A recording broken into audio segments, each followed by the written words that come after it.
All right, guys, I think we're live. How you doing? Welcome to the stream. It's going to be a fun format today, so I'll break it down as soon as the stream actually loads in, and I'm not just talking to myself. So let's get the map. It's going to be the Imperial Roads for our first map, which is one of our new maps. Really like that one.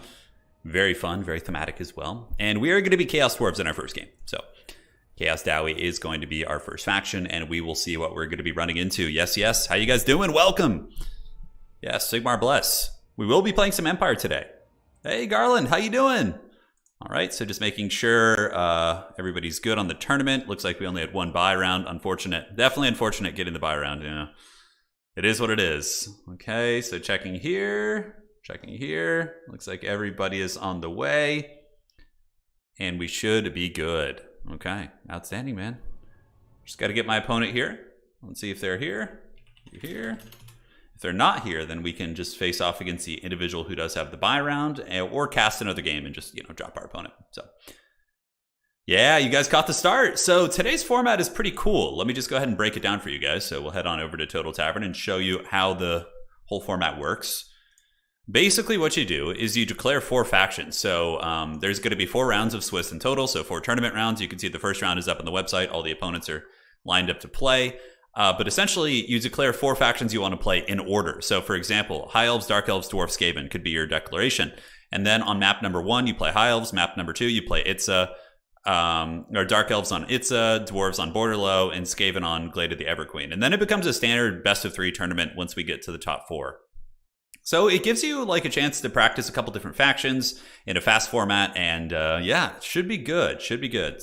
Excellent. So my opponent is here. Let's see what they're playing in the first round. Checking here. All right. So I am playing the dreaded Maverick Sloth, who, let's go find their factions for today. So Maverick Sloth. A lot of people picked Chaos Dwarves in the first round. So the likelihood, okay, he's playing beastmen. Beastmen versus Chaos Dwarves. Okay, so he is going to be the beasts. Huh. All right, this is kind of interesting. I'm curious about how to approach this. Obviously, magma cannons are going to be extremely good. Probably not more than 1 though. I think that could be a little bit hard to protect, but yeah, we need to start working on our build. So I'll just start working on it right now. Let's summon Wookiee Claw, summon the Electric Counts. Second game I play the Dwarves, and then I play Empire, and then I play Nurgle. So today we have like quite a range of factions for sure. It's going to be a lot of fun. So fasten your seatbelts and get ready to party. Yes, yes. Now, the Prophet with the Flames of Asgore, that actually seems to do a lot of damage against Minotaur units, so maybe that could be good. But Foghorn Leghorn is also a huge menace, right? He can just like cut through chaff units. The Flame Storms are always very cost effective. So yeah, you have a couple of good choices as far as characters go here. You definitely do. You definitely do. All right, so let's go ahead and get you on this. Probably want to do that. Looks awesome. Yes, we don't really need those abilities, but you do certainly want the items. Yeah, it's going to be good. The Chad Beastmen, I know. Beastmen actually aren't terrible against the Chaos Dwarves in my experience. They can do some work. I've had some games where the Beastmen have really, really given me the business with the Chaos Dwarf. So yeah, I'm eager to see what he ends up doing. Need a net character for sure. It can help. The problem is Zaytan's net is very close range, and he's often going to be struggling to kind of get it where he wants it. So yeah, a little bit of an issue for sure. Magmas are obviously very good here. Extremely devastating. Extremely devastating. They can still kill Minotaur models, but you do have to worry about being swarmed. That is something to take into account. Okay, so let's do this. Cut you and cut you. Keep kind of working on the old army here.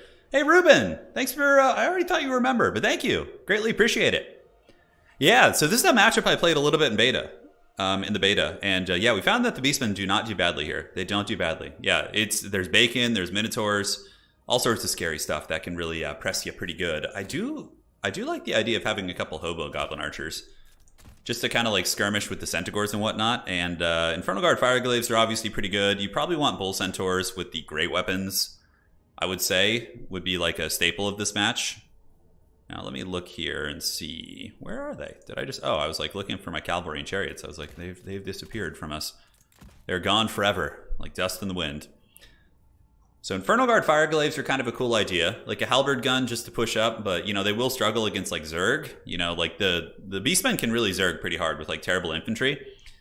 Hell cannons are just like worse magma cannons basically. There's not too much to really be gained from that, in my opinion. Yeah, I think you're going to have not the best time there. So do you want a big terror-causing monster? Beastmen probably just going to go super wide with a bunch of, like, you know, chaff units and whatnot.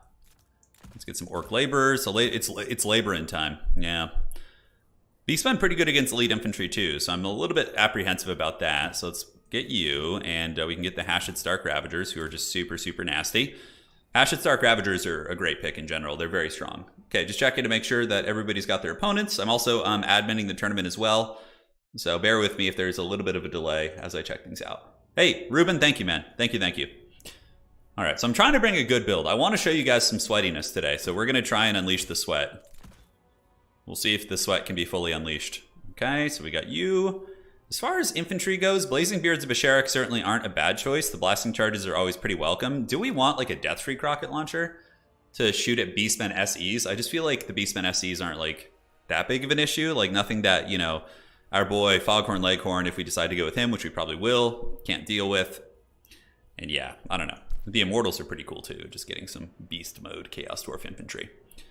All right, so Hobgoblin Cutthroats. We can go ahead and get your boy El Gordo Backstabber. He's a decent little capture weight troll who can just sit up on the points and grind. We have enough of those, I think. Yeah, I think we're all set on that department. And let's just call in one of you. And then we can also call in, yeah, we'll cut one of these. Now I have 1,000 gold. The Infernal Guard. I would like to get a Fireglaive unit. I feel like one Fireglaive as a utility piece isn't like a bad idea. Blunderbusses against Beastmen could be okay too, but the Swarm, if they get on top of them with like, you know, even like Harpies, it could be very disruptive. Immortals are good, but not... Beastmen have like a lot of good like armor piercing that can really punish them pretty hard. So I think the Immortals are a bit of a liability. I think they, yeah, wouldn't be the direction you'd want to go. Okay. So we got a little bit of money left to spend, and we can take the... Yeah, these guys probably is good. Yeah, just get some solid infantry up there and live your best life. All right, I like this build. It's pretty sweaty. This is definitely a sweaty build. I would say it falls into that purview. And yeah, I think my opponent should be ready. Could I Destroyer, if it had better leadership, I would consider it in this matchup. I definitely would. Yeah, the Destroyer is a pretty rad piece of equipment. Do we want like a cheap Bale Taurus for any reason? Like a single cheap Bale Taurus. I feel like there might be something there. Yeah, the precursor ammo on the Sneaky Gits isn't a terrible inclusion. El Gordo Backstabber. Do we really need him? He does give us that sustained capture weight, which can be a little bit tricky to find with Chaos Dwarves. I mean, you have the elite infantry, but they can often pay the troll toll. I think El Gordo is fine. He's not like that, you know, oppressive or anything. Like El Gordo, he gets the job done. So a Bale Taurus against Beastmen. Do I really need that? I mean, a terror-causing monster is always useful against Beastmen. It definitely is, but I think we're okay here. Yeah, all right. Good luck, have fun to my opponent. Let's do it, man. Sam, thanks for becoming a member. Welcome to the Dukes of Haggard. And ladies and gentlemen, it's Chorfin time. Mighty Morphin Chorfin time. Bringing in a very sweaty Chaos Dwarf build. Because I honestly have struggled in this matchup against Beastmen. Like, I've lost this matchup several times. But again, that was before I really knew what they were doing with Chaos Dwarves. But even still, I do feel that there are some good tools that the Beastmen have here. So, yeah, Foghorn's a beast, though. He can outduel Torox, and, you know, he's pretty scary for sure. Let the hate flow. Yeah, we're letting it flow. So we got 4 rounds today. 4 factions picked in total. Who are we going to play after this? I think our next game is Dwarves, which will be fun. It'll be good to go back to the old classic, the Dowie. All right, so no tournament stuff that we're missing. All right, checking here. Good luck, have fun. And let me get the screen blocker off. I already did. Cool. So I'm not too much of a potato. And now it's Mighty Morphin Chorfin time. All right. So for the army, it's obviously going to be Aster Chad. We got double magma cannons, which are very strong. I'm trying to think where I want them. Probably like right here. Yeah, because if you put them too close to the woods, the beastmen are going to be able to ambush you, right? So what we'll do is we'll just send, you know, a couple of laborers up here to hold that point, and now we got our front line of sorts. We do have some Chaos Dwarfs in reserve, but we're going to be starting with these guys. And we do have the skirmishers, so I have the Oglacon's boys as well as the basic variant. It's really nice for like fire synergy because it imbues fire weakness, and against beastmen, there's plenty of targets you could skirmish, right? We got Bull Centaur Renders, Bulls on Parade, and yeah, that's pretty much it. Should be good, man. Gonna put some hurt downtown on these bad boys with the magma cannons, and this is Imperial Road, one of our new maps. I think it's pretty good for Chorfs because you just have to fight over the middle. I mean, beastmen can still ambush the back very effectively, so we might end up summoning in probably El Gordo back here. Or we could get some Infernal Guard Fireglaves who can sit on the edge of the objective and fight, like hold the back objective while also fighting for objective 2 a little bit. So I think that should be pretty neat. All right, good luck, have fun to my opponent. I want to give him some time to set up. I don't want to like rush him or anything like that. So yeah, I mean, here's the thing. The Bull Centaur Renders are Chaos Dwarves. Technically, they're mutated Chaos Dwarves. So they provide the Contempt, which is really good. So basically the leadership buff is going to be going into place. Beastmen are super good at killing Dwarvish infantry. Like in the Dwarf matchup, like basic Dwarf Warriors, Miners, Longbeards, they get wrecked by Razor Gores, by Minotaurs. So I was kind of like, let's avoid a lot of Dwarvish infantry in this matchup. Yeah, the map's pretty cool. You can go through the forest. The forest doesn't hide your units on this map, but it does provide you cover. So he could advance on me while mitigating some of the effectiveness of the magma cannons, right? So, okay, so let's get you guys up. You see he's already got some dudes hiding in the bushes, which is smart. Let's go do a little bit of skirmishing. There is a Gorgon. Holy shit, okay, that's some serious business there. Move up on this point, and let's move up the magma cannons a little bit. Not too far, but just a little bit. So it looks like there is one dude hiding in the tree, which we can start blasting right away. And I'm gonna need to protect that back objective, because the Beastmen are for sure gonna go and try and like play that. Let's get you guys moving up. Magmas should be able to shoot those guys in the tree line. Yeah, the first volley's out, which is gonna be nice. I like the idea, yeah, so we do hit him. It's going to do a little bit of aftershock and a Gorgon. And a Gorgon's a pretty cool choice, but I'm very, very happy I brought these skirmishers. Extremely happy here. Okay, so we can start shooting at the Gorgon, because why the hell not? It still will do some okay damage. And I do want to summon the 1250 unit here. So let's get the Infernal Guard Fireglaves out, move them up on the point. Just keep scooting back. And we can even use Aster Chad to get in there and fight the Gorgon. It's not going to be a bad trade. Let's do this. And we need to make sure we don't like get ambushed back here. That is certainly one of the points of contention. All right, he's got Harpies coming in. All right, that's pretty cool. And as far as backfield protection goes, yeah, it looks like those guys are getting hammered a little bit. But we have the Infernal Guard Fireglaves coming up. Beastman ambushes, obviously going to be afoot. A Foghorn Leghorn, he can move in and just start crumping some of these. Okay, so yeah, there's the pressure I was kind of expecting here. So let's get the Vanguard and get some sneaky gets out as soon as we can. And it looks like there is going to be some pressure up on the high ground point. So let's do this and pull you guys back. And you guys need to move up. All right, so the battle is on. Foghorn's going to be hopefully causing a little bit of havoc here. Let's get the Harpies, do this. And Bull Centaurs come this way. We'll keep one Bull Centaur there. And the Magma Cannon, let's shoot you into here. And you can start shooting into those Raiders down there. And hopefully live your best life. All right, so we probably want some sneaky gets. Let's move them up. And yeah, the Bull Centaurs can just move in and help these guys fight. And Foghorn, is he actually going to get attacked here? For a second, I was like, is he going to go for me? Oh my god, that would be pretty crunk. All right, so it looks like there's going to be some backfield diving on the Magmas, which is good, because we have our sneaky gets here. And we should be able to get a Hobo Goblin Rider to deal with the other one, so it shouldn't be too much of an issue back there. Yep, discard. Let's just let him land, and then we can go ahead and attack. So that should peel those 2 units. Gorgon is going to fight Foghorn, so let's get in there and provide a little bit of support to our boy. Foghorn should fight very well against that Gorgon, if I'm not mistaken. All right, so over here, looks like everything's holding reasonably well. Magma Cannon number 1 can blast here, and the other Magma Cannon needs to keep going here. Foghorn's doing some good damage against this thing. And he's about to get the Bull Centaur Renders to help him, which should definitely give him the edge in that fight. Okay, let's move you guys around, move this way, and it looks like there's going to be some more pressure coming in, so we'll summon another sneaky get here. Magma Cannon doing some nice damage, and it looks like there's going to be some witchcraft, so let's pull back a little bit. How's Foghorn doing? Oh, it's a little bit of a hard fight for him, actually. Yeah, a little bit of a hard fight. All right, let's move up in the Blood Brute Behemoth, and we can get another sneaky get here. All right, so let's move in, take you guys down, and we need to get our Raider cab over here. Bull Centaur Renders, yeah, keep fighting. Foghorn Leghorn's trying his best, but he needs a little bit of support. I might actually be losing that frontline fight. So our Raiders are here. We do have some Bull Centaur Renders, which aren't in a cost-effective fight at all. So yeah, I need to make sure I don't lose Homeboy. Granted, he is putting up a huge, huge fight against that Gorgon. All right, so that's what we wanted. Yeah, that shooting right there. Backfield peeling should be underway. Yeah, a little bit of Daka going this way. Bull Centaurs are needed over here, so we can go hunt these guys down. And we need to use a Flamestorm here too. Yeah, we need to free up our Bull Centaur Renders. Okay, let's loop around this way. How are we looking in the backfields? We do have a little bit of Daka here, and Bull Centaurs are coming over. We do get the Flamestorm, but honestly, this isn't going super well for me. It's a little bit scary. Yeah, so let's get the Magma Cannons and have them start shooting into the Centaurs here. A couple labor units move up, and the Bull Centaurs need to come over and help. Yeah, he's a little bit trapped up here, but I really need him to win that fight. Like, pretty hardcore. The fact that the Magma Cannons have been shut down for so long is also a big problem. All right, so we're starting to get some shots there. Let's get you in there. Foghorn needs to win this fight pretty badly. We have some nasty Skulkers, the equivalent, so let's move those guys up. Those guys into fight, and I did blunder my cavalry. Yeah, I blundered them pretty hard here. All right, so what do we want to summon next? Blazing Beards of Asherik are kind of cool, but I think just some more hobo goblins is going to be the way. Okay, so let's get these guys.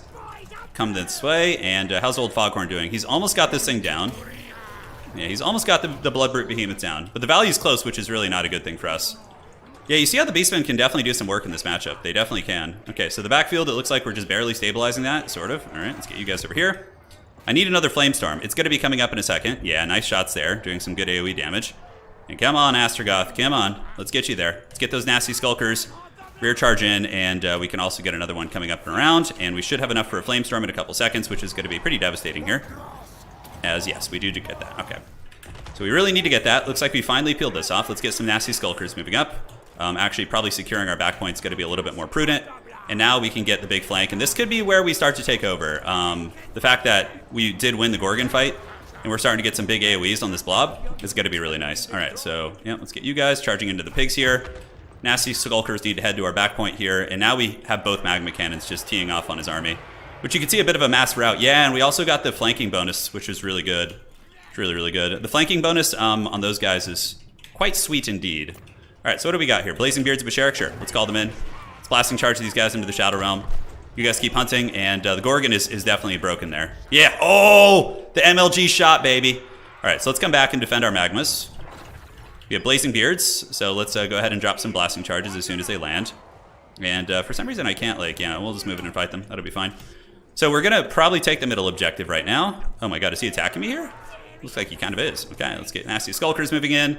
And I did blunder a couple units, but it's all good. All right, so let's get some Hobo Goblins up here, defend the Magma Cannons.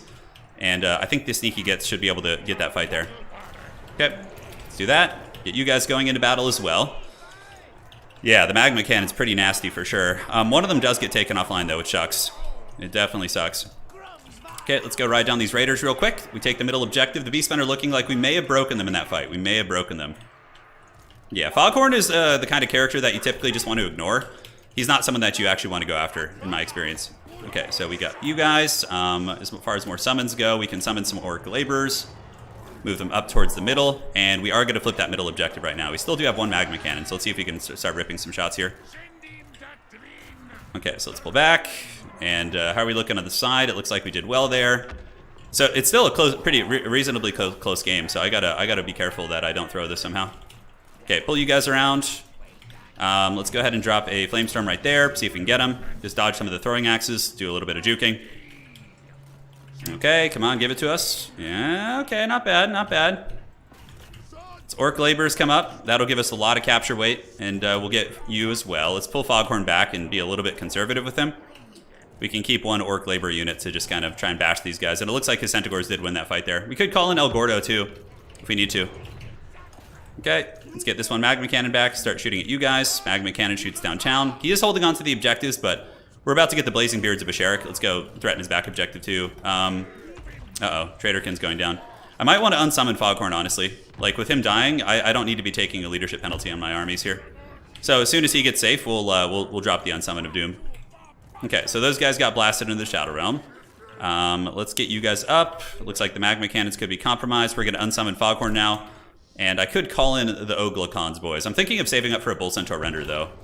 Yeah, it looks like there's some more Centaurs coming in. We should be taking control over a couple of the points here. And yeah, 1450. Come on, give it to us. Okay, let's go beat down Malagor here if we can. All right, so middle objective's going to go to us. Let's get some Orc Laborers back here. And you guys, the Hobgoblins, probably need to retreat. Foghorn's off the battlefield. He does shut down one Magma Cannon, but we need to punish him for this. So let's get us around here. See if we can. So yeah, we flip this objective probably. These are just basic Centaurs, so we can move you guys up. Looking around the battlefield, is there anything I'm not noticing? Yeah, there is. And hopefully the Sneaky Gets here don't do a little bit of damage before they go. Yeah, so Chaos Dwarves definitely can be outmaneuvered. So we got to make sure we have adequate capture weight on all our points. Let's go ahead and start shooting these Centaurs, and we can shoot at these Centaurs as well. The throwing axes, Bull Centaur renders can come over here. And the middle objective has flipped to us. Yeah, Astrogoth has gone to space. He's been teleported to Age of Sigmar, guys. Rest in peace. It's a grim fate, but you know someone has to suffer it. All right, let's unsummon the Hobo Goblins, and the Fireglaves weren't that useful this game, actually, to be honest. The middle is going to get real crunk real quick, so I probably need some tools over there. Let's blasting charge these guys. Yeah, Blazing Beards of Asherik going to be pretty raid boss there, 100%. And yeah, we can get some of you guys. Yeah, I like that he's like sitting back there and harassing. I think that's pretty good. Oglacon's boys, let's put a little bit of firepower into him. We got the side objective. He's going to kill one magma cannon, but the other one is very much operational. All right, so yeah, the Blazing Beards should do pretty well against the Centaurs. We have you to get over there and cause a little bit of havoc. Let's follow Homeboy. Keep trying to nail him with the magma cannon. We need someone to help anchor this back objective, so let's get some laborers and El Gordo and see if they can do something. Nice shot right there. Blazing Beards holding down the middle. Let's go get our prison shank characters and go get our skirmishers and just start chasing Malagor around. Okay, we don't want a friendly fire. Orc laborers won't do badly. They'll put up an okay fight. And I would wager he's going to get some armor piercing out now. We have control of the objectives, but it's a very close game. We want to just focus on value trading where we can. Okay, so let's keep shooting at Malagor here. And yeah, we're going to get some more blasting charges on the Destroyers of Drakewald. We have good control over this. Pull you guys back and back. El Gordo's coming, and now we can go ahead and send the Centaurs over to the middle to make sure we don't get too compromised here. Yes, my minions, yes. Get them, my minions. Go, go, go. So yeah, labor and time. I think just getting a lot of laborers up to make the points very hard for him to get is going to be smart. Chaos Dwarfs here getting pushed a little bit. And we got the Bull Centaur Renders maneuvering over. Thankfully, we still have one Magma Cannon, which is really going to help dictate a lot of the pacing of the fight. Let's get El Gordo to the middle objective. We just need to hold 2 to win. We don't need more than that. I'm going to summon Astragoth back, too. All right, pull the Centaurs back. Let's do make sure to skirmish here. Get the Magma Cannon shooting at his range units. Nice. That was a good Magma Cannon shot. Granted, it was just basically a dead archer unit, so it's not like a huge win for us, but even still, they're trying. And our Chaos Dwarf infantry are holding very well. With El Gordo coming too, that's going to be reasonably strong.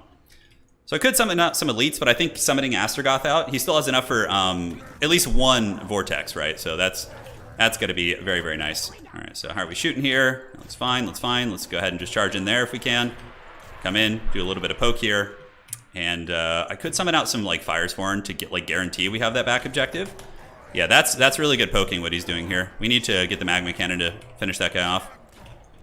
Okay, so labor in time up on that point. Seems like our guys are doing reasonably well there. Do I want to summon Astragoth out? I don't know, man. It seems like a little bit risky to me. Maybe just get some Ironsworn. Yeah, I don't want to like give up too much space on this objective. So El Gordo is here now. El Gordo is going to be a raid boss for sure. Magma Cannon has a little bit of ammo. This objective is in danger of maybe flipping, so let's pull our guys up there to defend that. And this Magma Cannon has gotten, yeah, it's gotten a lot of value, obviously. It's been able to shoot some good targets. But we do get a charge in. El Gordo's there. And hopefully the Goblin Laborers do have the Contempt of Authority. Or Malign Authority. We're going to have some Infernal Iron Chads heading over there in a second, so. Alright, so let's go ahead and countercharge here. Do I want to pull any Hobo Goblins up to the point? Yeah, probably not a bad idea to just get some support. The Bull Centaurs will fight for a while, and we do have the Blazing Beards of Asherik, who are holding like champs. The Great Open's doing well. Unfortunately, his little, his shooting there is not bad. So we do get the charge. These guys are kind of close to being broken. Let's pull you in. Have them go here. And we're going to need you guys to shut down some of these missiles. The Bull Centaur Renders need to be pulled back. And just let El Gordo tank. Yeah, we need those elite infantry up on the point. It's getting a little bit dicey there for sure. I think we're okay here, though. I think that's going to go down. And when we get the big armor here, it's going to be very tough for him to remove it. Okay, pulling the Bull Centaur Renders back. Any rear charges we want to get in there? Not really. He does have the capture weight, but hopefully we can get some units there before it flips back. Okay, up the top. Looks good. Let's move you guys in. Yeah, I think Astro Chad is going to be a real menace. So let's move you guys up. Keep whatever capture weight we can. El Gordo's still doing great. Oh, is he attacking me here? Okay, I'm happy to actually take this fight. Definitely not upset about taking that fight. Now, as far as this goes, let's get a couple sneaky gets up there. We're going to need more cap weight. All right, so moving in, and let's go ahead and blasting charge you if we can. Bull Centaurs can just start beating down the Black Horned Ravagers. We do have his lords slightly surrounded there. Okay, nice. So we did chase that character off. And we're about to get a lot of cap weight coming up here. So blasting charges of Doom. Let's get them on the Destroyers of Drakewald, which are, you know, a unit of reasonable quality. Another Magma Cannon. Yeah, I think Magma Cannons are just really devastating against his army. So let's just get those. Yeah, there we go. Okay. So we got the big blasting charges. Let's do the second salvo on this unit. Magma Cannons are back online, and we do have our Haggard Raiders up on the top. Fireglaves would be okay, but the problem is he's got a lot of swarming units, so I would probably struggle to adequately protect it. Here I can at least summon in some Hobo Goblins to fight his Centaurs. I think we got control over this now. We're starting to pull value, and this like big Chungus elite Chaos Dwarf unit here is really going to be devastating. Yeah, he's probably... And we got Sneaky Gits coming in. Sneaky Gits are pretty good crowd clearing units too. Yeah, the Blazing Beards of Chad are just absolute monsters.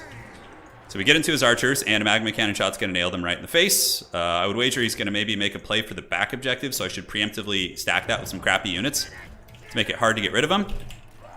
And little hobo goblins can fight here, and Blazing Beards. We have some blasting charges left, so let's see if we can get them. These hobo goblin riders doing their thing, and the bull centaur renders. Let's peel back and go after these centaurs if we can. Yeah, you can see it's a very pitched fight here, guys. Very pitched fight. Okay, probably just need more units. Yeah. Just more things on the objective. The fights seem to be going pretty well for us.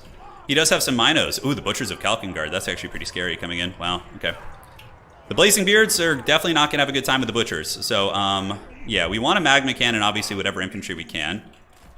What are these back here? These are the Goreherds with shields. Okay, so let's get in here with these guys. Have them pile in to fight. The Infernal Ironsworn will hold for a time.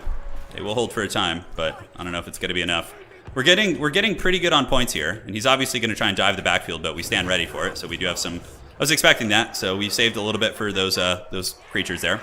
El Gordo's kind of holding things at bay. Infernal Ironsworn will be very, very tough to remove. This is a hard-fought fight, man. This is a very hard-fought fight. Hopefully our nasty Skulkers win, and it looks like we're going to win here. We have the Elite Chaos Dwarf Infernal Ironsworn holding it down, doing a good job. Yeah, we need a little bit more before a triple cap would come into play. All right, let's move you guys up. And we can move these guys up too, because he's not really threatening my back objective. So what we're going to do is just, yeah, summon in like a Blazing Beard type unit. Yeah, because the capture weight's going into his favor. We should be able to move on and stop that, though. All right, so let's start shooting the Butchers of Kalkengard. Get you guys going here. El Gordo's doing great, though. El Gordo Backstabber, man. He's certainly not taking any prisoners. Okay, so let's unsummon some of our beat-up units. Let's unsummon some of the beat-up units so we can get them back in the pool, something that you definitely need to do in domination mode. Yeah, Infernal Ironsworn, man. They're really good. We probably don't want to friendly fire our... Yeah, although that was pretty good. That did a lot of damage against those bull centaurs, or against those bulls. Let's shoot the centaurs here. Let's swoop you guys around the back. Looks like we got some capture weight coming in and coming in. And we need something on our back objective to kind of Helm's Deep it. So let's get some fire glaives. Because it's going to get to Helm's Deep territory soon, so I should preemptively do that, just in case the beastmen are able to kind of wrestle this objective from me here. So let's do this, and just kind of like start to threaten stealing his back objective if he doesn't want to like pull anything back there. What's cool about Blazing Beards is they do fire damage, so I think that should be relevant against the getting some of those foul regenerating beasts over there. Yeah, Infernal Ironsworn are beast units, dude. They're absolute beast mode. All right, let's run to the trees. Oh, Pone, you won your first game with Zinj. See, that is a solid one, man. That is a very solid one. I actually thought I was going to lose this game, to be completely honest, for a lot of it. Yeah, let's just shoot into the Ungor Spearman blobs here. Yeah, we have a lot of units. He does catch us in the woods, so not much we can do about that. But yeah, this map actually a little bit scary against Beastmen because it's kind of big. Not big, but the points are... Yeah, the way the points are laid out feels a little bit scary. All right, let's get those guys back in. Infernal Ironsworn just doing the work of Hashit, man. They are doing the work. Okay, let's break some of those archers. It's Helm's Deep in time, so... Even if he captures the point, he would have to get the back point now. So what I'm going to do is just start enforcing it with heavy Chorf units and just make it very tough. We're up on value too, though, so Helm's Deeping isn't necessary, probably. Dude, look at these Firesworn. Oh my god, they're so good. The blasting charges on top of the other tools they bring to the table. Yeah, the big Flamestorm was pretty clutch. I thought I was going to lose there. I really did. But Astrogot's Flamestorm and the surround with the Hobo Goblins was able to get us back in the game. What are these Ironsworn looking at in terms of value? 1,500 value, yeah, they've been paying huge dividends because the Butchers of Kalkengard are weak to fire damage, and they do fire and magic, so let's get you guys like right on the edge of the objective, and we can go ahead and get some Hobo Goblins, some Riders just to come up and support as needed. We start to lose the capture weight, but now it's Helm's Deep in time. Yeah, it's definitely going to be Helm's Deep in time. All right, let's keep blasting. Yeah, so he actually breaks our infantry, so now we just fall back. Fall back to the keep! See what I'm saying? Like, the Beastmen got some teeth in this matchup, dude. Like, I'm up in value, but somehow, some way, Palpatine has returned, and they are, they're kind of pushing me back a little bit. Like, I'm losing that middle objective, man. All right, so on the way. So he is coming for the point, which is fine. We got Blazing Beards of Basharik and also some Hobo Goblins. Should be able to deal with them pretty quickly. And now he's going to have to make his way to my objective here, which is not going to be easy. I can definitely hunker down on this one. Let's get some laborers, just for cap weight. El Gordo, let's have El Gordo go on a sneaky mission to his back objective, but that's going to be GG. Oh, God, that was a stressful one. Jeez, dude. Yeah, no, the butchers, when the Ironsworn were left unsupported, it started to get a little bit scary. All right, let me see if there's any issues. GG, well played, man. Astro OP. I said Astro OP. So Astro 3000 value. The thing is, what makes him so dirty against a Gorgon is Gorgons are anti-large and he's infantry sized, so he just doesn't suffer that. Magmas were obviously super clutch. Without the magma cannons, I don't know. I personally think that magma cannons probably, like, I think their damage is fine, but it's the range that for me is an issue. I think like lowering them down to like a mid-range cannon so they can be swarmed a little bit easier and counterplayed by enemy artillery. But even still, because I find that without magmas, Chaos Dwarfs do struggle to clear infantry.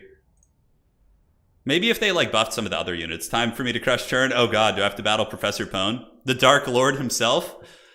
We'll find out. Malagor was really good, actually. He was a menace. Yeah, he got 2100 value, and he's really cheap. Seriously. Super close, dude. Super close. That was a very sweaty Chaos Dwarf build. You know who was disappointing were the Bull Centaur renders, though. Neither of them paid for themselves. Almost makes me think, do I just say, you kind of need them. Dude, look at his mobility. 1200, 1400, like a lot of his big boys got some good work. Butchers came in at the end as well. All right, so next game I play the dwarves, because in today's tournament you play 4 different factions, and okay, we're almost done. I just need to report my score real quick. Well played, Maverick Sloth. A worthy, strong opponent. Beastmen kind of stressed me out when I'm playing dwarves. I'm not gonna lie, dude. If I hadn't gotten that big blob route, I think I'd lose the game. Or if the Gorgon had gotten away and healed somehow, I think I lose also. I think there was a lot of angles in which I lose that game. Chaos Dwarfs versus Beastmen. The Bray Herd calls. Okay, it's Mighty Morphin Chorphin time. Yeah, Professor Pone's playing all 4 Chaos Gods in today's run. All right, so only 2 matches left. We'll take a look at Total Tavern, and yep, it's Subutai and Takoyaki and Romulan Doggin for Poland are having their Duel of Fates. So we'll see how that all unfolds.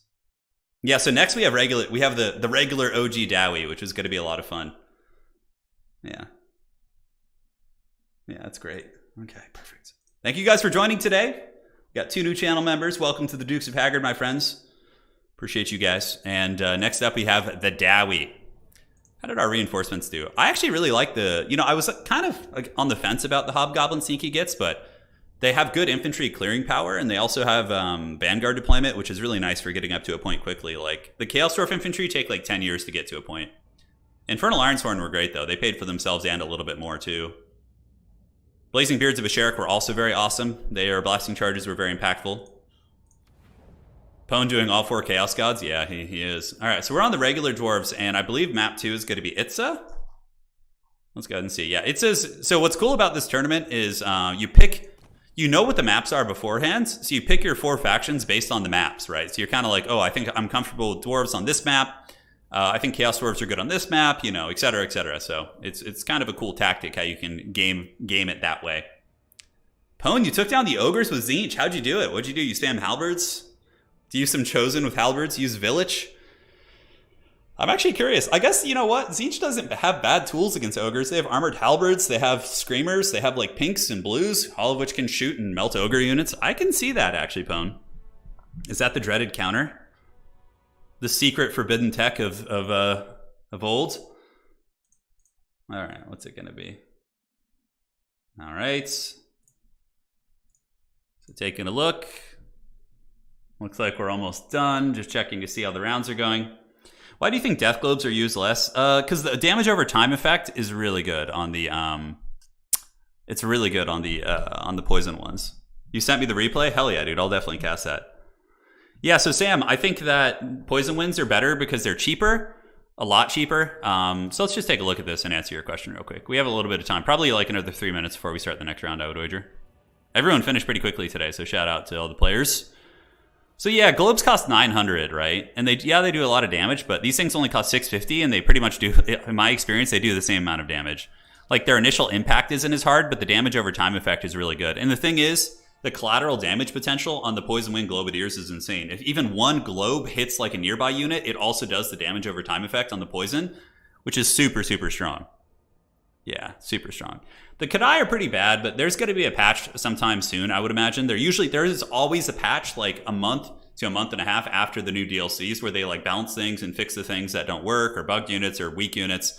So I bet you there's going to be some buffs on the horizon for like Kadai. My Bull Centaurs did not do that good that game.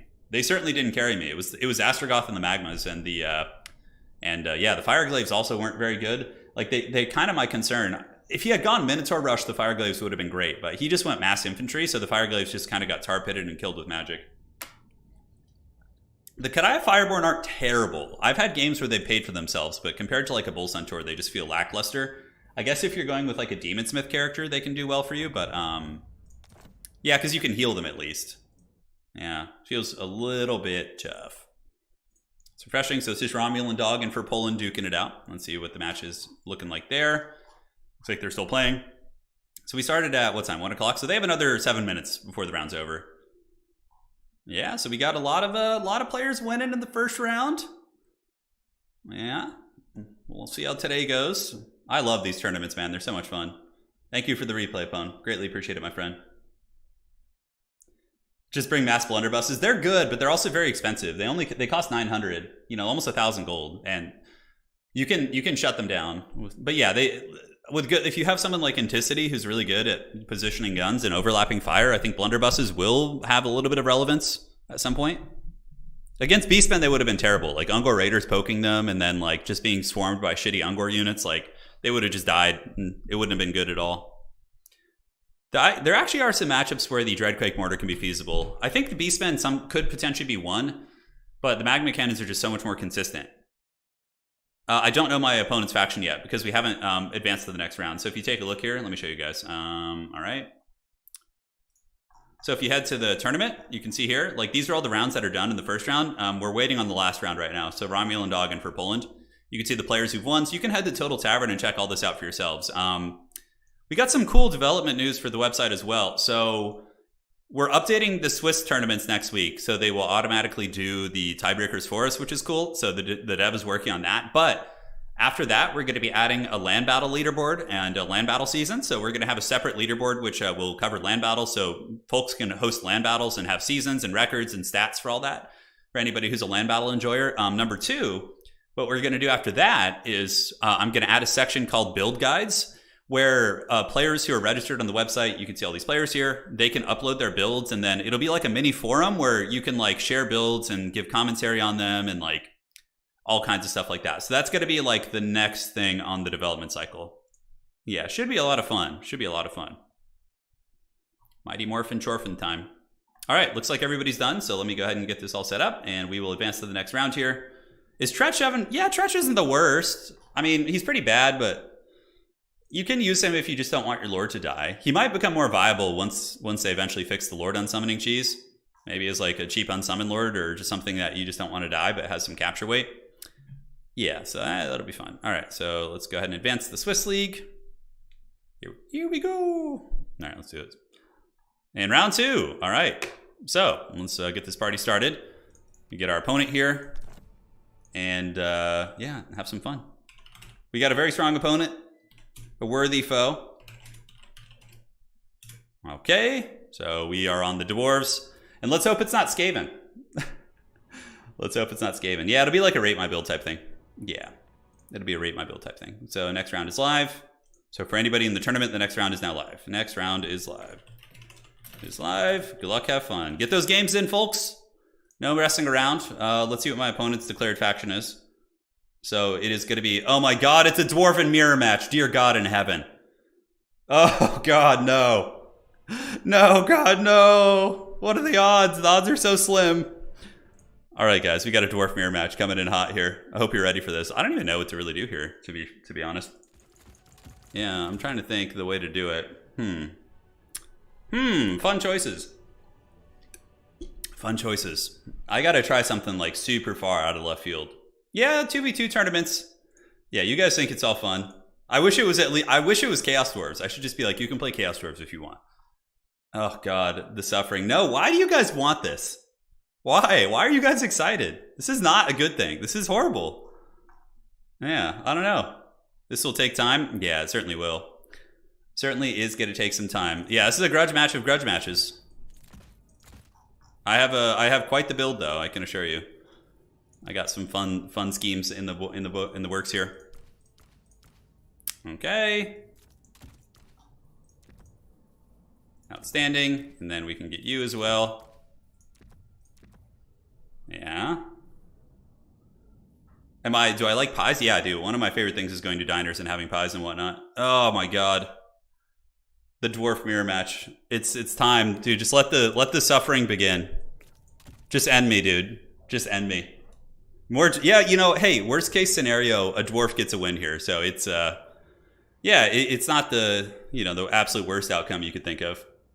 Oh god, this is so awful. This is gonna be so awful. I can feel it in my bones. I do have a cool forbidden tech here though, so you guys will probably like that. 4, okay. Looking good. Let's get a couple of these mixed in, just for a little bit of support. And yeah, man, I don't know. Rangers with great axes, yeah, that's a pretty sweet tech. The Rangers with great axes, melee, armor piercing. I think having a couple of them for Vanguard deployment is probably going to be a good idea.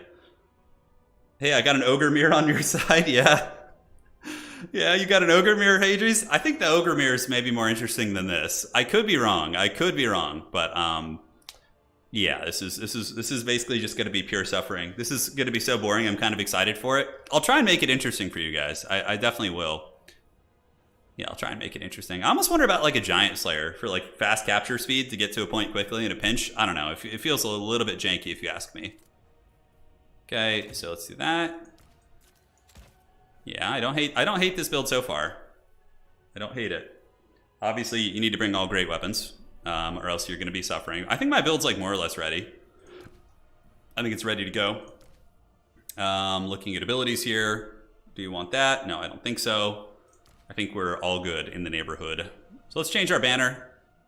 The Ancestral Throng is a cool one. Zufbar, Karak Drak. Oh, that looks pretty cool. Let's do that. How would multiplayer change if unsummoning was? It would change the balance of a couple factions for sure. Yeah, it would change things a little bit, but you know, nothing too crazy. Do we want like a Slayer unit, like a Giant Slayer? And I feel like the Giant Slayers are just so pricey. And maybe one Giant Slayer isn't terrible, just because it's like fast.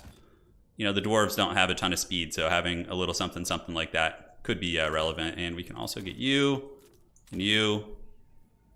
Okay, I think that's enough of those units. It's got you. I think 2 of those is fine. The Iron Drake flamethrowers would be a pretty fun tech for sure. Yeah, I don't know how that's going to go down. Is there any sort of witchcraft we can use in the backfield? I don't think so. What about a gyrocopter, like a single gyro just to like fly and... You do have the anti-large profile. A gyro bomber could be something. Steam cannon. Maybe like one steam cannon to like go after. I don't know. Well, at least it's not a vampire count mirror. Good luck, have fun. Alright, good luck, have fun. Ready when you are. I think I'm about ready. I don't need to scheme this too much more. I brought something pretty fun for you guys. I don't know if I would call it super strong, but if it, yeah, it has the potential to do some serious damage. We'll see. I don't know. We'll see. What about quarrelers with great weapons? Yeah, that's kind of an interesting one, isn't it? Quarreler with great weapon. The Skyhammer is a really cool unit, but I feel like the dwarves just are really good at shooting down those type of units, so that's probably not going to be super great. Grumbling Guard, what do they have? They have the Perfect Vigor aura, the old Grumblers. Not Perfect Vigor, but it does give the Vigor buff. Something to consider.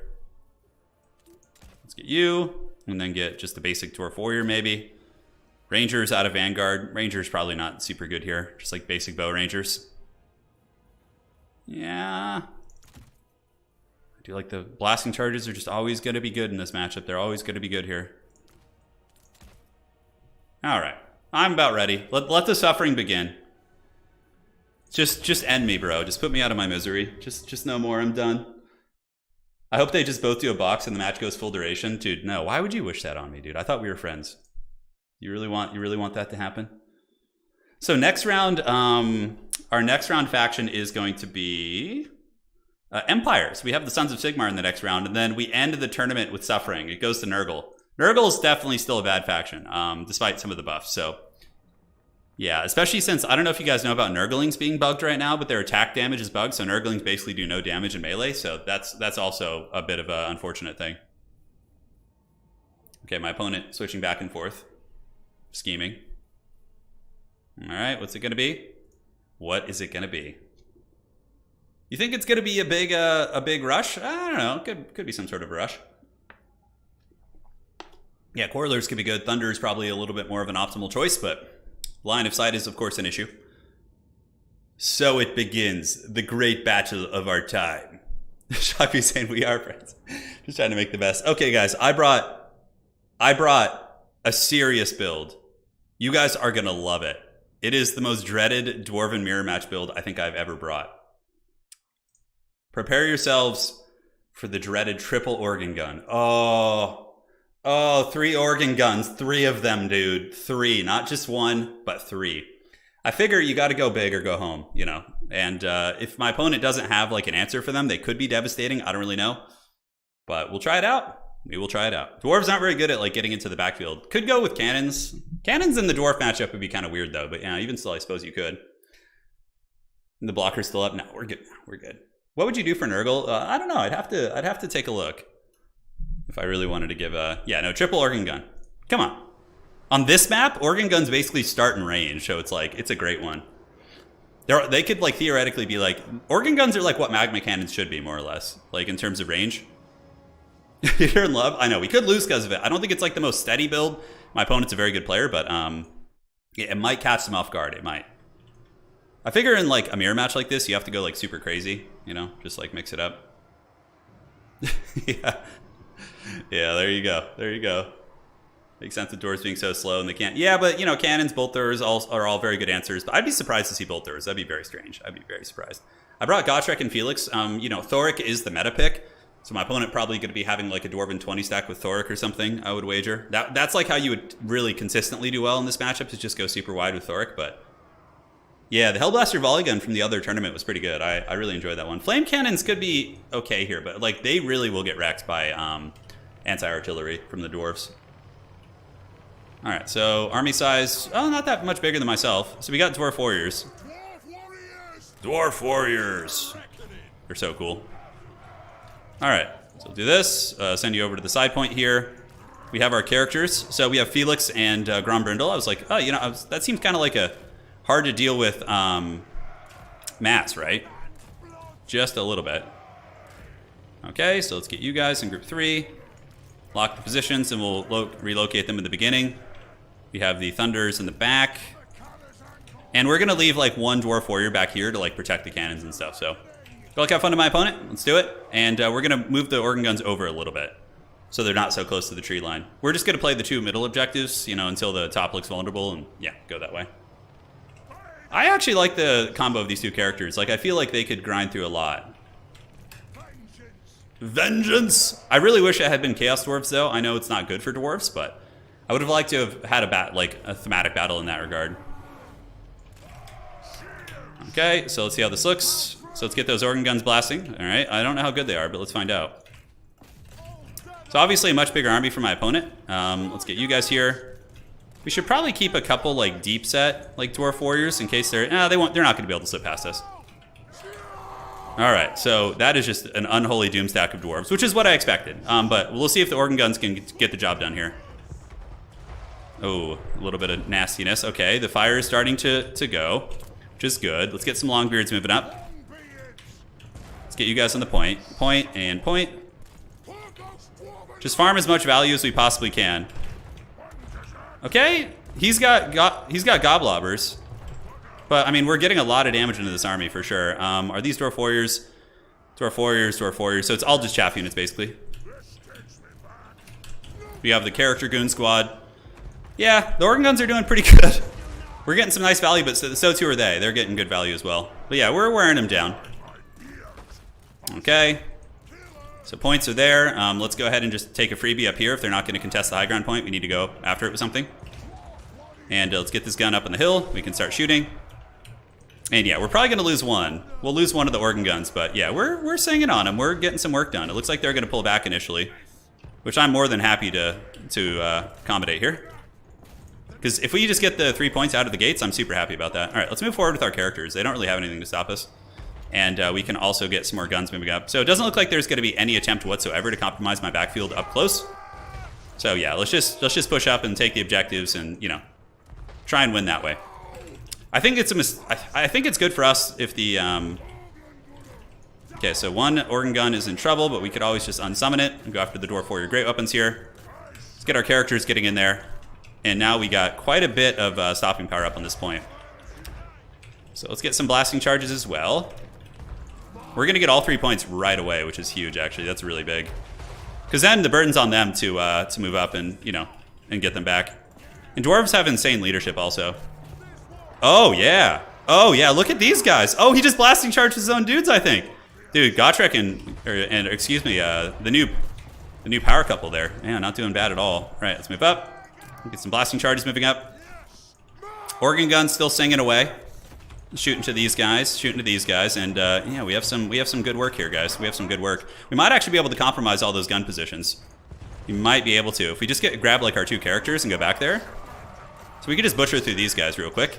And on this point, we need to get the charges and charges. Looks good. Let's get the guns shooting into the side, and we can get the guns shooting into these. Pull you back and blasting charges at the ready, General. All right. Dude, the triple organ gun, it's not doing badly. One of them is about to go down right here, of course, which is unfortunate, but you know, sacrifices must be made. So let's go get that Goblobber offline if we can. And our guns are also doing well too. Yeah, you can see them getting some good DACA here. And these are going to be dwarf warriors, which are going to have a pretty unfavorable trade with us. Let's pull you back. No sense in sacrificing you. More dwarves on the way out. Those are actually iron drakes. Wow, okay. So we're going to go jump on top. Oh, Thoric's coming for him. Okay, we can take that fight. So let's pop this buff. That's just going to give a pretty substantial little melee defense buff. Blasting charge you here, keep you in reserve, and hopefully we can win that fight. Okay, so the guns have done well, and let's go ahead and just start shooting here. Pull you guys back, pull you guys back. Guns go here, guns go here. High ground point, we just give up. You know, we don't have any need for it. Let's get some Longbeards coming. Move you guys up this way. Blasting charge is going down, and now the Anvil of Doom is popped. So we're going to kind of kite a little bit. And the organ guns will hopefully finish off their prize. All right, let's get these dwarf warriors here. Blasting charges, the thunders, certainly making the ancestors proud. Let's pull back, get you guys going here. I think this side point's looking good for us, as we can turn and fight Thoric here, actually. I don't see why we're running from him.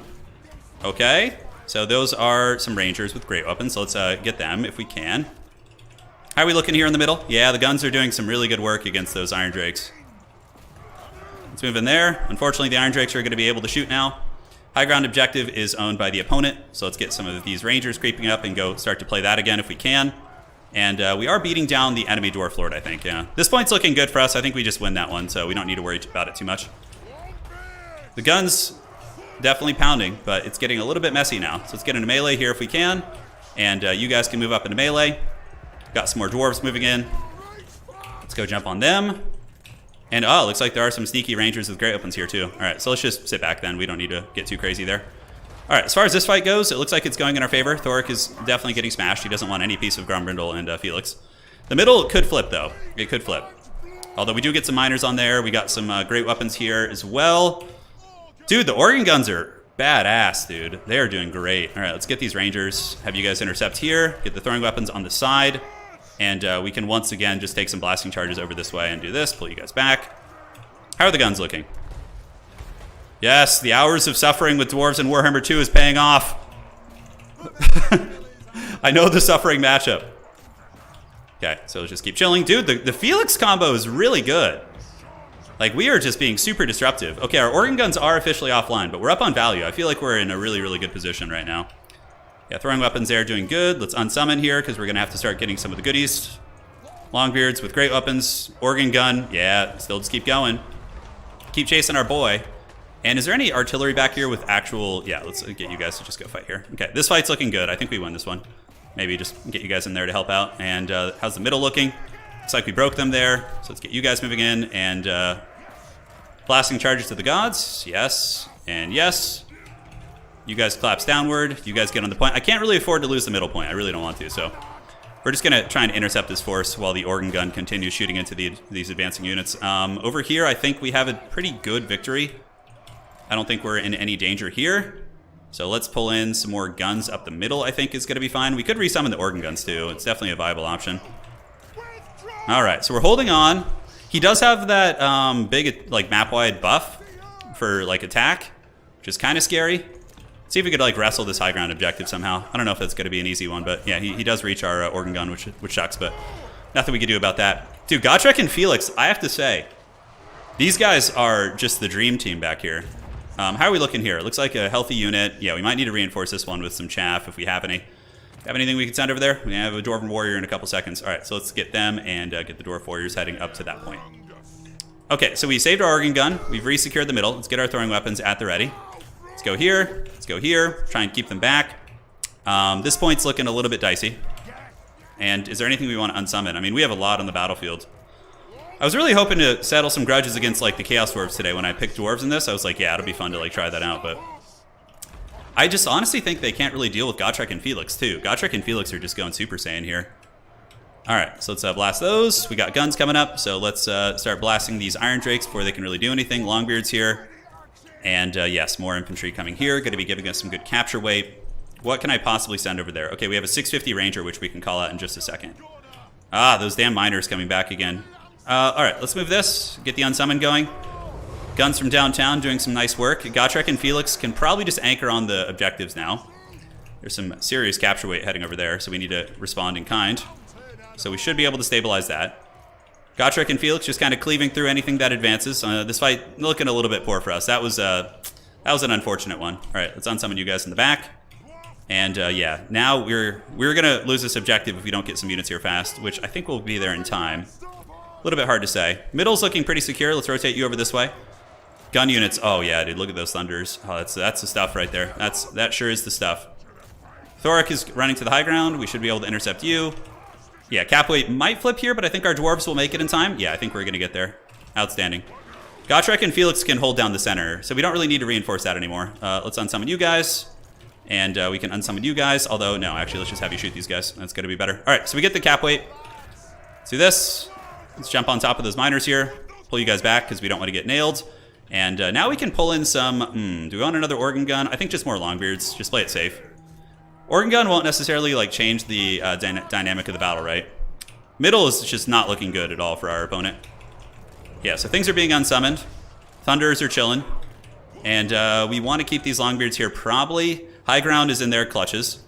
Okay, I don't know what's going on with the line of sight right there, but are we not up on the point? Shit, we weren't up on the point. Uh-oh. Okay, now we're on the point. There we go, okay. We were not on the point. So there you go, you guys move up. Middle is just looking rock hard like it's ours. So let's have Gotrek and Felix run over here now. They really are the heroes this game, that's for sure. And let's get some Slayers, actually. Let's get some Giant Slayers. I know it might seem like a weird choice, but they do kill armor pretty quickly, and I think having one just as like a fast, rapid response unit is going to be quite nice. Satisfy the grudge! I don't know what grudge, but some grudge is being satisfied. Okay, so how are we looking up here? Let's unsummon you guys. Middle looks like it's going to be some something coming up. So Scolder Guard, yeah, that's not going to be super good against us. Let's unsummon these guys, get them back in the pool. Keep Gotrek and Felix here. You guys move up. Side point's looking like it's rock hard under our control now. With the Rangers moving in, I think we're chilling. Yeah, Ranger great weapons are nice. Honestly, the triple organ gun wasn't bad here. It wasn't bad. All right, let's like lure them into some gunfire. Thoric might come from the high ground. Oh, Giant Slayers against Thoric, the secret tech. The dark arts. All right. We have any issues here? I don't think so. Let's get these Rangers around and have them engage the enemy Rangers. Great weapons do their thing. I do like the Thunders, especially now that my opponent's out of artillery. I mean, they did resummon the Goblobber, but it's gonna take a while for it to be effective. Okay, so let's blast those guys. Gotrek and Felix can move up and attack. And we can get you guys into melee. Let's mark them by Ulthar. It does lower their armor and whatnot, so it's still worth doing. So they're going to get marked by Ulthar. It lowers their armor by 30. So, a little bit more melee damage as well. And they should be able to win that fight, actually. All right, so Gotrek and Felix are coming. Dude, look at the dreaded Giant Slayers just hunting. I love it. Oh, that's so funny. All right, blasting charges. Let's go for the triple cap now. These are Dwarf Warrior. We can actually just use the Slayers to steal that, and that's totally viable here. The Gotrek and Felix power couple here, though, has been great. They've been doing some serious work. All right, I think we're in good shape. Yeah, the Giant Slayers might actually be, kind of scary here, which is fun. And let's get some more blasting charges heading up here. Outstanding. Gotrek and Felix probably able to hold down the middle. Have you guys here. Have you guns shoot those guys. Throwing weapons doing the job here. And let's get you guys moving up to fight. We're up 1,200 in value, which is, in a Dwarf Mirror match is pretty decent. So those guys get Shadow Realms. Let's shoot these guys off. And the Giant Slayer's doing the work. Let's go blasting charge you, move you up on the point, and get another one going. Yes, just bodies, bodies, bodies. Gotrek and Felix chasing Skolder Guard, but let's pull them back. We need to maintain capture weight on the point. Granted, they would have to triple cap us, which is basically, dwarves are not good at that. They're not good at that. It's not Gotrek and Felix. It's Grombrindle and Felix, yes. Is that a Rune of Wrath and Ruin? Holy shit. Oh my god, it actually did some damage, jeez. Okay, so let's get you guys into combat against the Rangers. Capture weight, and dude, you're in the wrong neighborhood, Thoric. The Giant Slayers finally have found a home in the Dwarf Mirror match here. Okay, looks like there's a little bit of nastiness coming to flank us here. Let's blasting charge them if we can. And blasting charge you guys. And yes, we're back on the objective. Like, eventually these characters would clear everything off. And look at the Giant Slayers hunting. Oh my god, that's so funny. I wouldn't say it's like great, but it's still fun. All right, so we got that cap. That's going to be a triple cap for a moment at least. And our guns are still shooting, but unfortunately there are some miners here with the Rune of Doom, and they're causing some havoc. Is there any fear of side point being taken? Just in case, send some units up there. And these two characters can just slowly grind for this point back. Let's shoot the Skolder Guard. Hopefully these guys will be nuked off. It looks like they're going to break. High ground point is going to take a while for my opponent to get back, simply because of the capture weight we have here, so I think that kind of seals the deal. Yeah, now we get a little bit of Dacky here while Gotrek and, excuse me, Grombrindle and Felix start to fight for that objective back. Make a move for that, pull back the Ulthar's Raiders. We can actually unsummon them, as a matter of fact. As far as more units go, let's just get Longbeard, send them up. All right. Oh, the Dwarven Mirror match of the gods. Yeah, I'm playing in the tournament. That was round 2.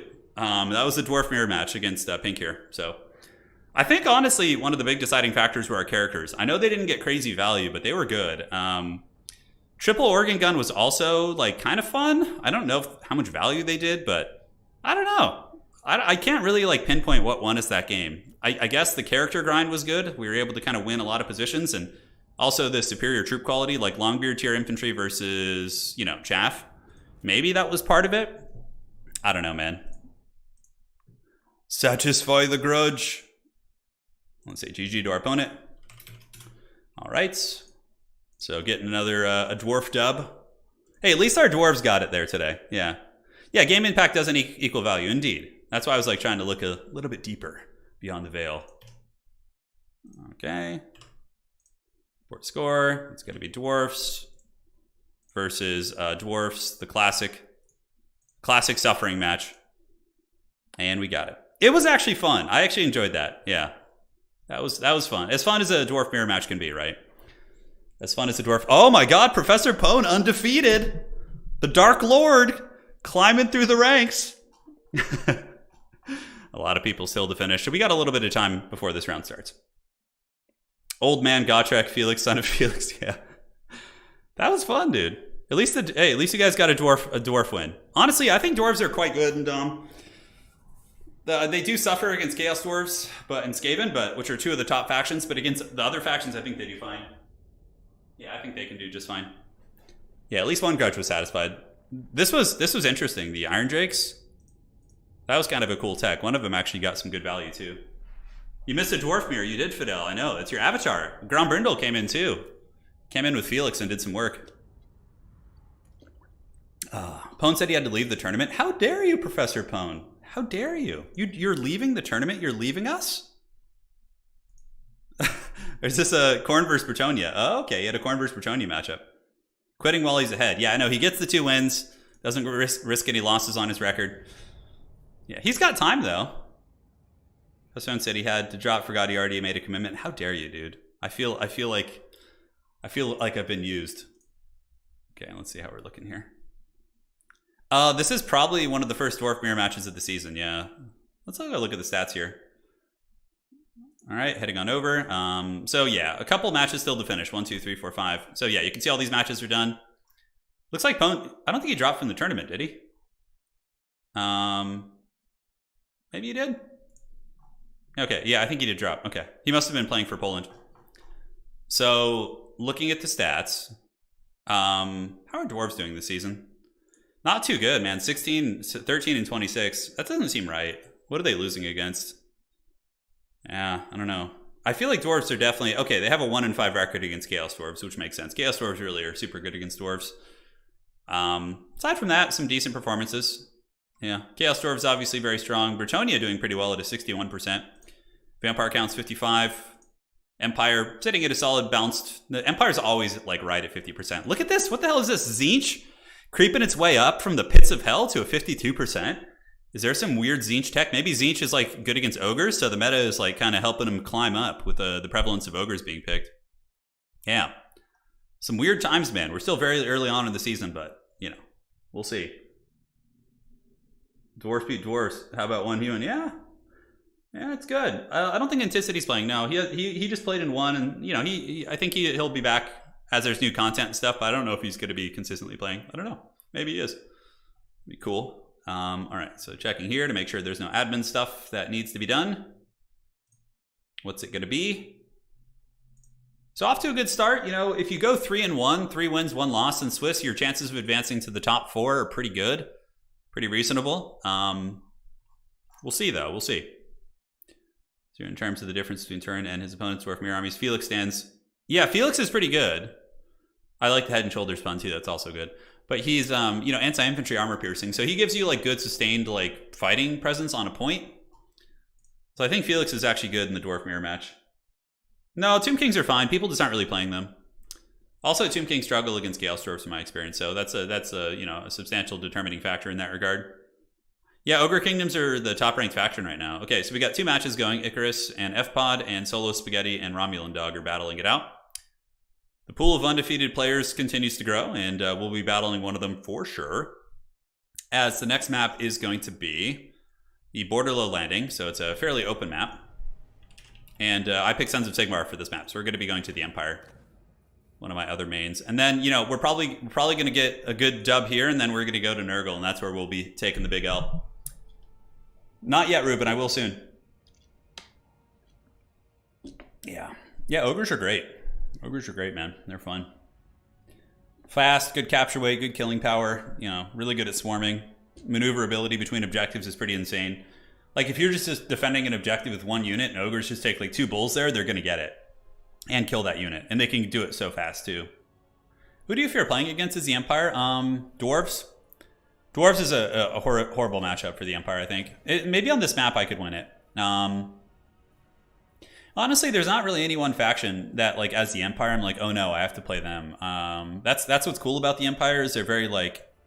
you know, honestly, I don't like playing Skaven now. Because with their unsummoning thing, their units are just way more resilient than they should be. So it just kind of feels lame. Like, I don't like playing against Skaven. It's probably my least favorite faction to play against nowadays. Because it's basically just a bug being abused. Or something, not necessarily a bug, but something not working as intended. Yeah, so I don't like playing against Skaven. Nurgle? Nurgle might be okay. It depends on what matchup we get. It's a smallish map, I think. I think it's Gates of Ekron for the last map. Let me go ahead and take a look on the website. Glade of the Everqueen. Okay, so yeah, something to consider.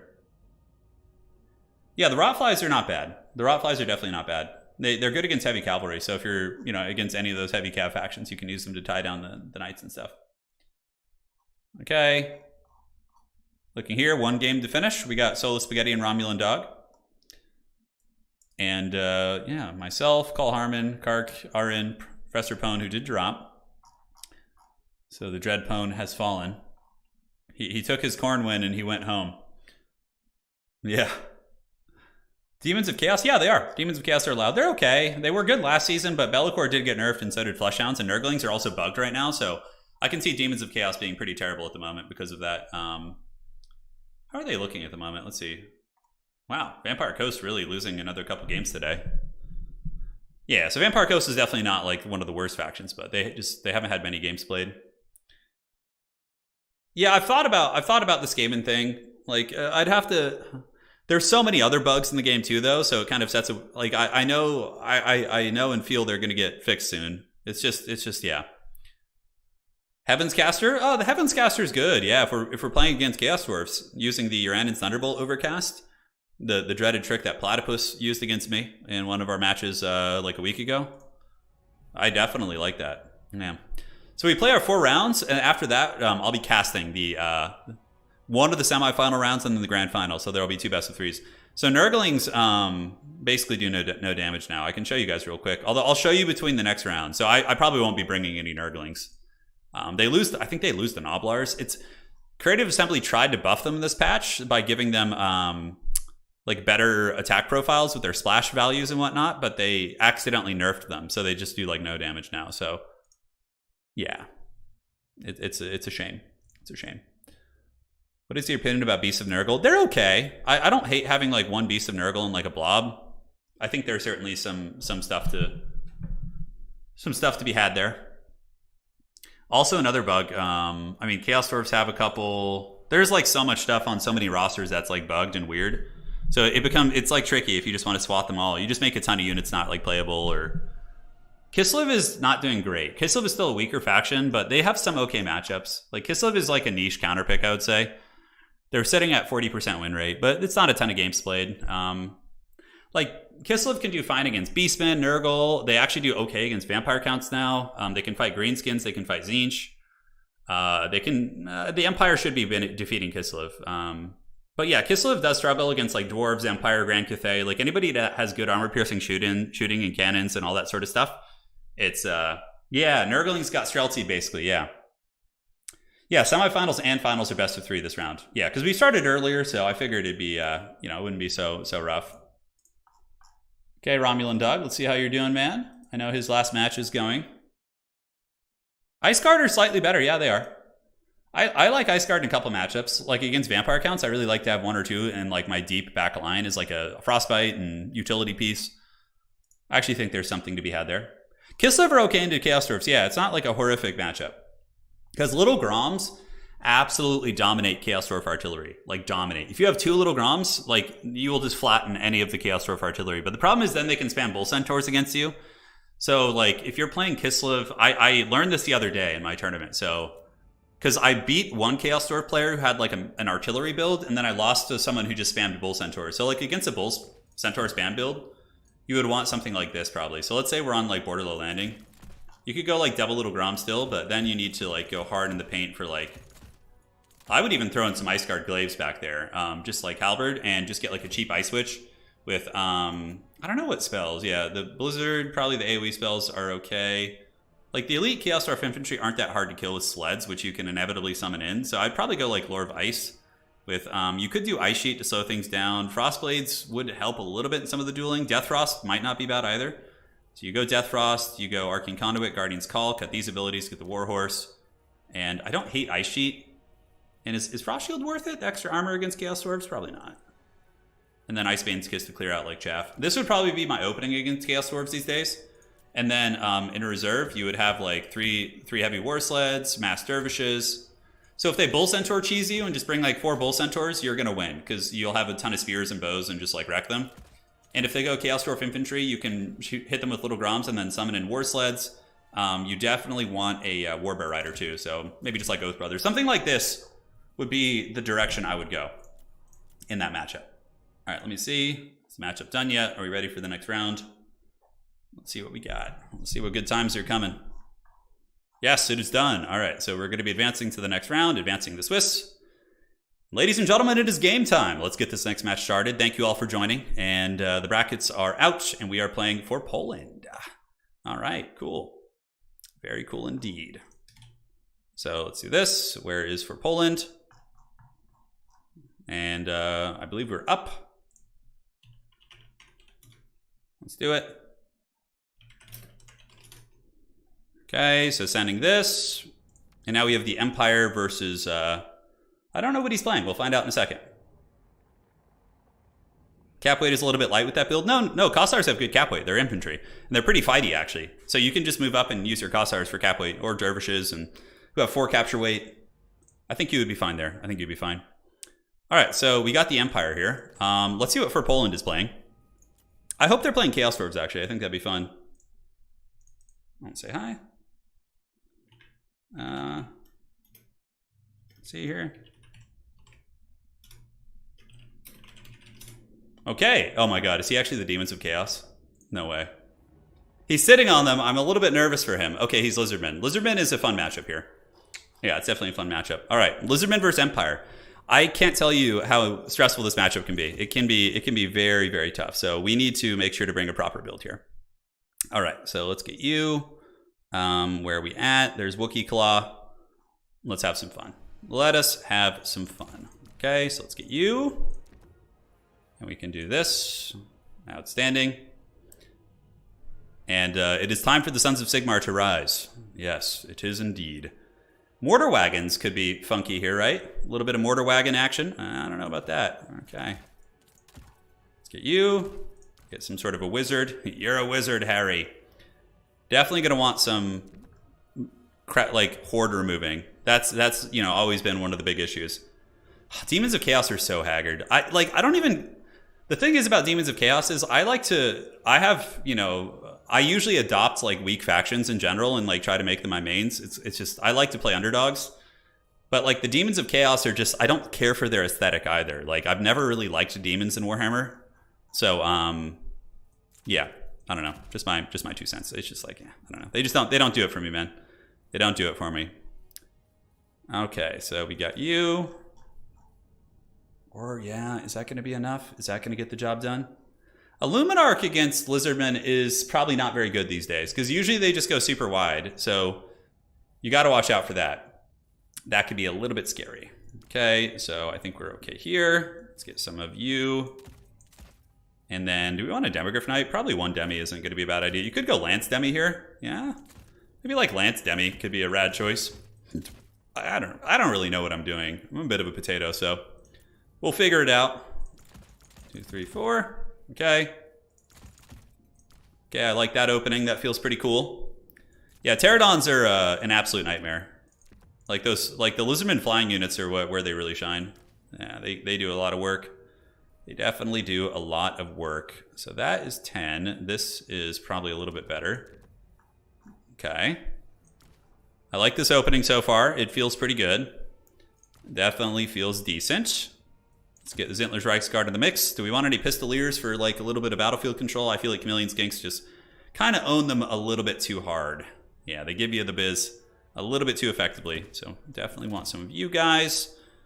And as far as like shooting goes, I don't think we have too many big problems with like monsters and whatnot. Some pterodactyls coming for us. Yeah, they sure are, man. The pterodactyls are not to be trifled with.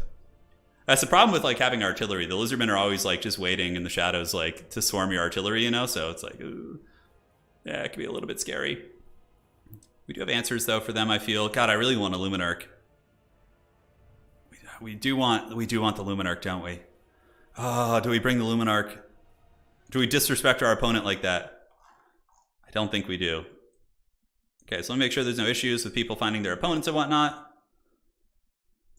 Okay. Nope, everybody's playing. Let me just say next round is live. Good luck, have fun. Lizardmen, huh? Okay, so that would give me 2 more chaff units, but I think that's going to be cool. This is a matchup where greatswords can kind of work. You can sort of use them to some effect. Do we want silver bullets in here? Silver bullets are okay against like Bastillodon type monsters and different things like that, but typically I think we won't have too many issues with those sort of things, I think. Although we could see a dreaded Dreadsaurian coming in, which would be a nightmare. That would be a nightmare for sure. Oh, that's why we're limited on that. Okay, that makes sense. So Sterling's Revenge. Yeah, I think we need one of you. Let's get you guys. And Huntsman, again, this matchup, probably not super good. I don't think. Empire Cav. Don't have a life caster here.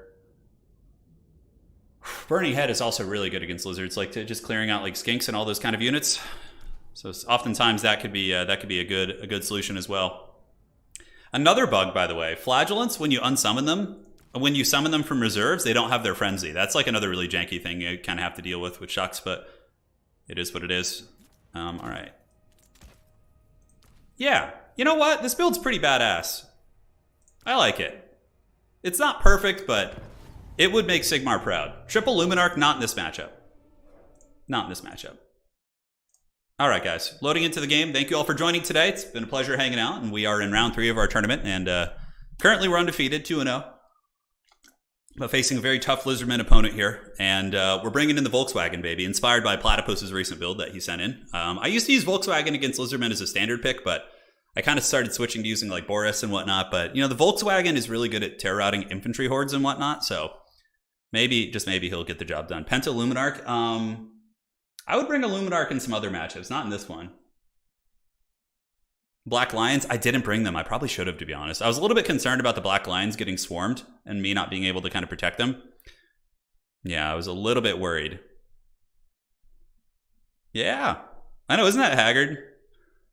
How you just like summon into flagellants. So if you have flagellants in your starting army, they do get their frenzy, but if you summon them from reserves, they don't. It's this weird bug. I don't know what the hell it is. All right, so we got a flagellant front line. A couple spearmen going to go hold the backfield, although we probably will send one flagellant back there. You want this spearman with shields in front because of the chameleon skinks. All right, flagellants of Sigmar. They fight pretty well against Saurus type units. Volkmar is here, Volkmar's Crusade. We have a Bright Wizard who's going to be casting some fireballs. We have you. And the brave Empire Captain. Come on. Tell me the Empire isn't the coolest faction of the game. Look at this aesthetic. Just like this huge war altar, wagons, and this like guy with an eye patch and a huge shield. Come on, man. Come on, man. Gotta give it up. We'll send some flagellants to the back objective to hold it. And yeah, flagellants are here, man. They're here to stay. As far as our reserves go, we have demis with lances, which are super badass here. We do have the Sunmaker. I didn't want to start with it because most people will be like really ready for it in the beginning. I think like summoning it like in the first quarter of the game isn't a bad idea. So, but yeah, it's good, man. It's good. Let's do it. Let's have some fun. Maybe the Bright Wizard will be nice. Flamestorm does take down Saurus with reasonable effectiveness. So, okay, let's go for the side objective here. I almost think like you can't go double Empire Captain because the Empire doesn't have like generic caster lords, so you'd have to go Balthazar Gelt. Yeah, Warrior Priests are cool, but Empire Captains are also very rad. I'm going to be painting one up tonight, actually. Speaking of things. War Wagons will deal with big targets. I do have some other tools. Okay, I just saw some sneaky lizards. But we have a pretty good like fighting army here. He's got a Mage of Life? Yeah, Earthblood and Dwellers. So let's go say hi with our wagons. I would wager he's got like 4 chameleon skinks just waiting in the shadows, just laughing at us. Okay. Yep, there they are. Okay. Oh shit, the Bright Wizards. He's overextended. Oh god, don't throw. Not like this. The wagons actually aren't doing bad against the skinks here. You can see the trading isn't the worst thing in the world. I'm not upset about that. You want to get the Volkswagen up. The Volkswagen is what should be eating those shots. And what we can do now is get some super cool demis with lances. Hell yeah, dude. Let's get those lance demis out here. He does have Razordon hunting packs, which is a little bit scary. I don't really have like too much like solid shooting against them, so well, I guess the wagons can range them, right? Yeah, 100. So we just need to have the wagons going after him. As you say, Volkmar the Grim. I think he's got some great voice lines for sure. We could go for the back objective. Yeah, I actually like this idea. Like go through here and then just like go around the back. So just let the Volkswagen eat it. Get the shields kind of going after him here. The Volkswagen needs to just hide from the pterodons, and we just keep the wagons moving up. Oh my god. You guys know the I hate Saurus thing with Karl Franz? It is just like the biggest truth. Like Saurus, skinks, just so many hellish annoying things to deal with, you know? Okay, so where are the Razordons? There they are. Okay, so we need to shoot the Razordons. Let's get you behind cover and move Volkmar out here. Pull these demis around the back, have them go here. Let's get some guns, move them up, and yeah, that should be nice and good. So the Volkswagen is moving in. He's going to drop some sweet soulfires here. Let's move him back. Let's get some flagellants going to do battle here. Yes, Volkmar, yes. War Wagon's doing nice. Ooh, that's going to be a nice banishment on his part for sure. Oh, looks like I actually mostly dodged it. All right. Let's go for it. Flagellants and Volkmar, get the job done. War Wagons are popping down the Razordons, I would say, pretty effectively.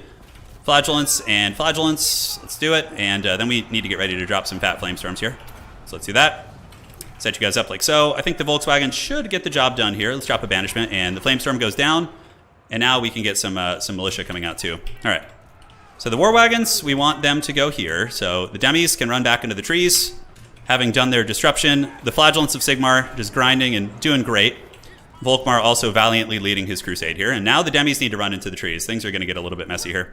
You can see a lot of the Saurus are definitely getting pounded. The Volkswagen, baby. Look at the Volkswagen, huh? Look at that. Okay, so Volkmar, let's go get on top of these guys. Let's shoot them there.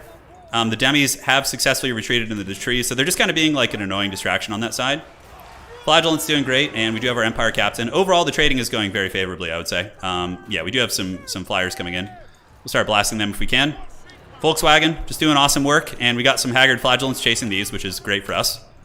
Let's shoot here, and yeah, the Demi Lances, just waiting. Okay, so he's over-chasing with some of those. We might be able to turn around and catch them. Shoot at these flyers. Flagellants just keep cackling, and we can pull in some basic spears. Oh, he's actually going for the back objective. Look at that, sneaky, sneaky. Okay, so do we have any Vanguard? We do, so let's go get you. I was wondering, I was so hyper-focused on not losing this fight here. All right, the Volkswagen needs to get back, though. He's getting a little bit pressed here. So we need to retreat him. And the Demis did come back out of the bushes, and yeah, they were able to get on top of those, I would say, with reasonable effectiveness. Pull you guys back, get the guns shooting here. Unfortunate, my guns got a little bit close. Okay, we can hopefully blast them and move you up. Spearmen. Let's go here. Let's get the Empire Captain doing its thing. Oh my god, what the hell's happening to Volkmar? Oh my god, is it the Razordons? Oh my god, real Volkmar, get out of there, dude. Come on. Come on. I don't want to lose Volkmar right now. That would be really, really bad. Okay, so we're getting a little bit of work done on these guys. The Volkswagen is trying to escape. But he's just getting wrecked by those Razordons. My god. Oh my god, he's just straight up dying. Okay, so the Demis did well. We lost Volkmar, which is really bad. That could actually be a throw for us. I was not expecting that witchcraft, that's for damn sure. Okay, so we need to get some heavy cav and move them over here. Have them go ride these guys down. Looks like we got this objective under control. Come over here, and we're not out of this game, that's for sure, but that does hurt pretty bad. That definitely hurts bad. The Demis on the far side doing great work, and yeah, dude, Volkmar just got absolutely wrecked. Holy shit. Okay, so let's get you guys in, get those pistols shooting. Wagons are coming across, and yeah, let's get you back. Let's run you this way. Get some spearmen reinforcing here. And yeah, now we're taking a bit of powder fire. A bit of powder fire for sure. So Empire Cav, let's ride them down. We got the gunfire going. Let's get the shielded boys moving up. We have another Flamestorm in the pocket, but just need to wait for like a Blobosaurus to form. We're up in value, but it doesn't feel like it's by much. All right, so let's get you guys here. And the wagons can just keep shooting these guys. All right, so they should chase down here, and then we just get our spears to target them, and then these grenades can move up. All right. So here you go. Let's get the Empire Heavy Cav running in, and we can start shooting this banana toad, actually. And how are the Demis? Did the Demis escape? No, they didn't escape on the far side. That sucks. Okay. Hey, it's fine. Value's pretty close. He does have healing, though, so I got to put some respect on that for sure. Let's shoot this banana toad, and we can attack with our wizard as well. Looks like the fighting is going okay over here. And how are the Empire Heavy Cav doing? We can sandwich into these Razordons, try and pin them in place. Flamestorm here. Yeah, let's do it. That's not going to be a bad cast.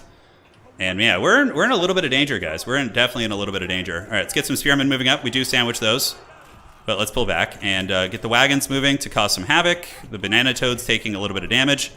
Empire Heavy Cavalry kind of getting wrecked here. Yeah, we're in danger, guys. We're in serious danger. He's playing very well. Our throw on Volkmar could cost us the game like hardcore, because if we don't blunder Volkmar like that, I think we just close this one out and we win. But yeah, it happens, man. It happens. All right, let's go battle the banana toad.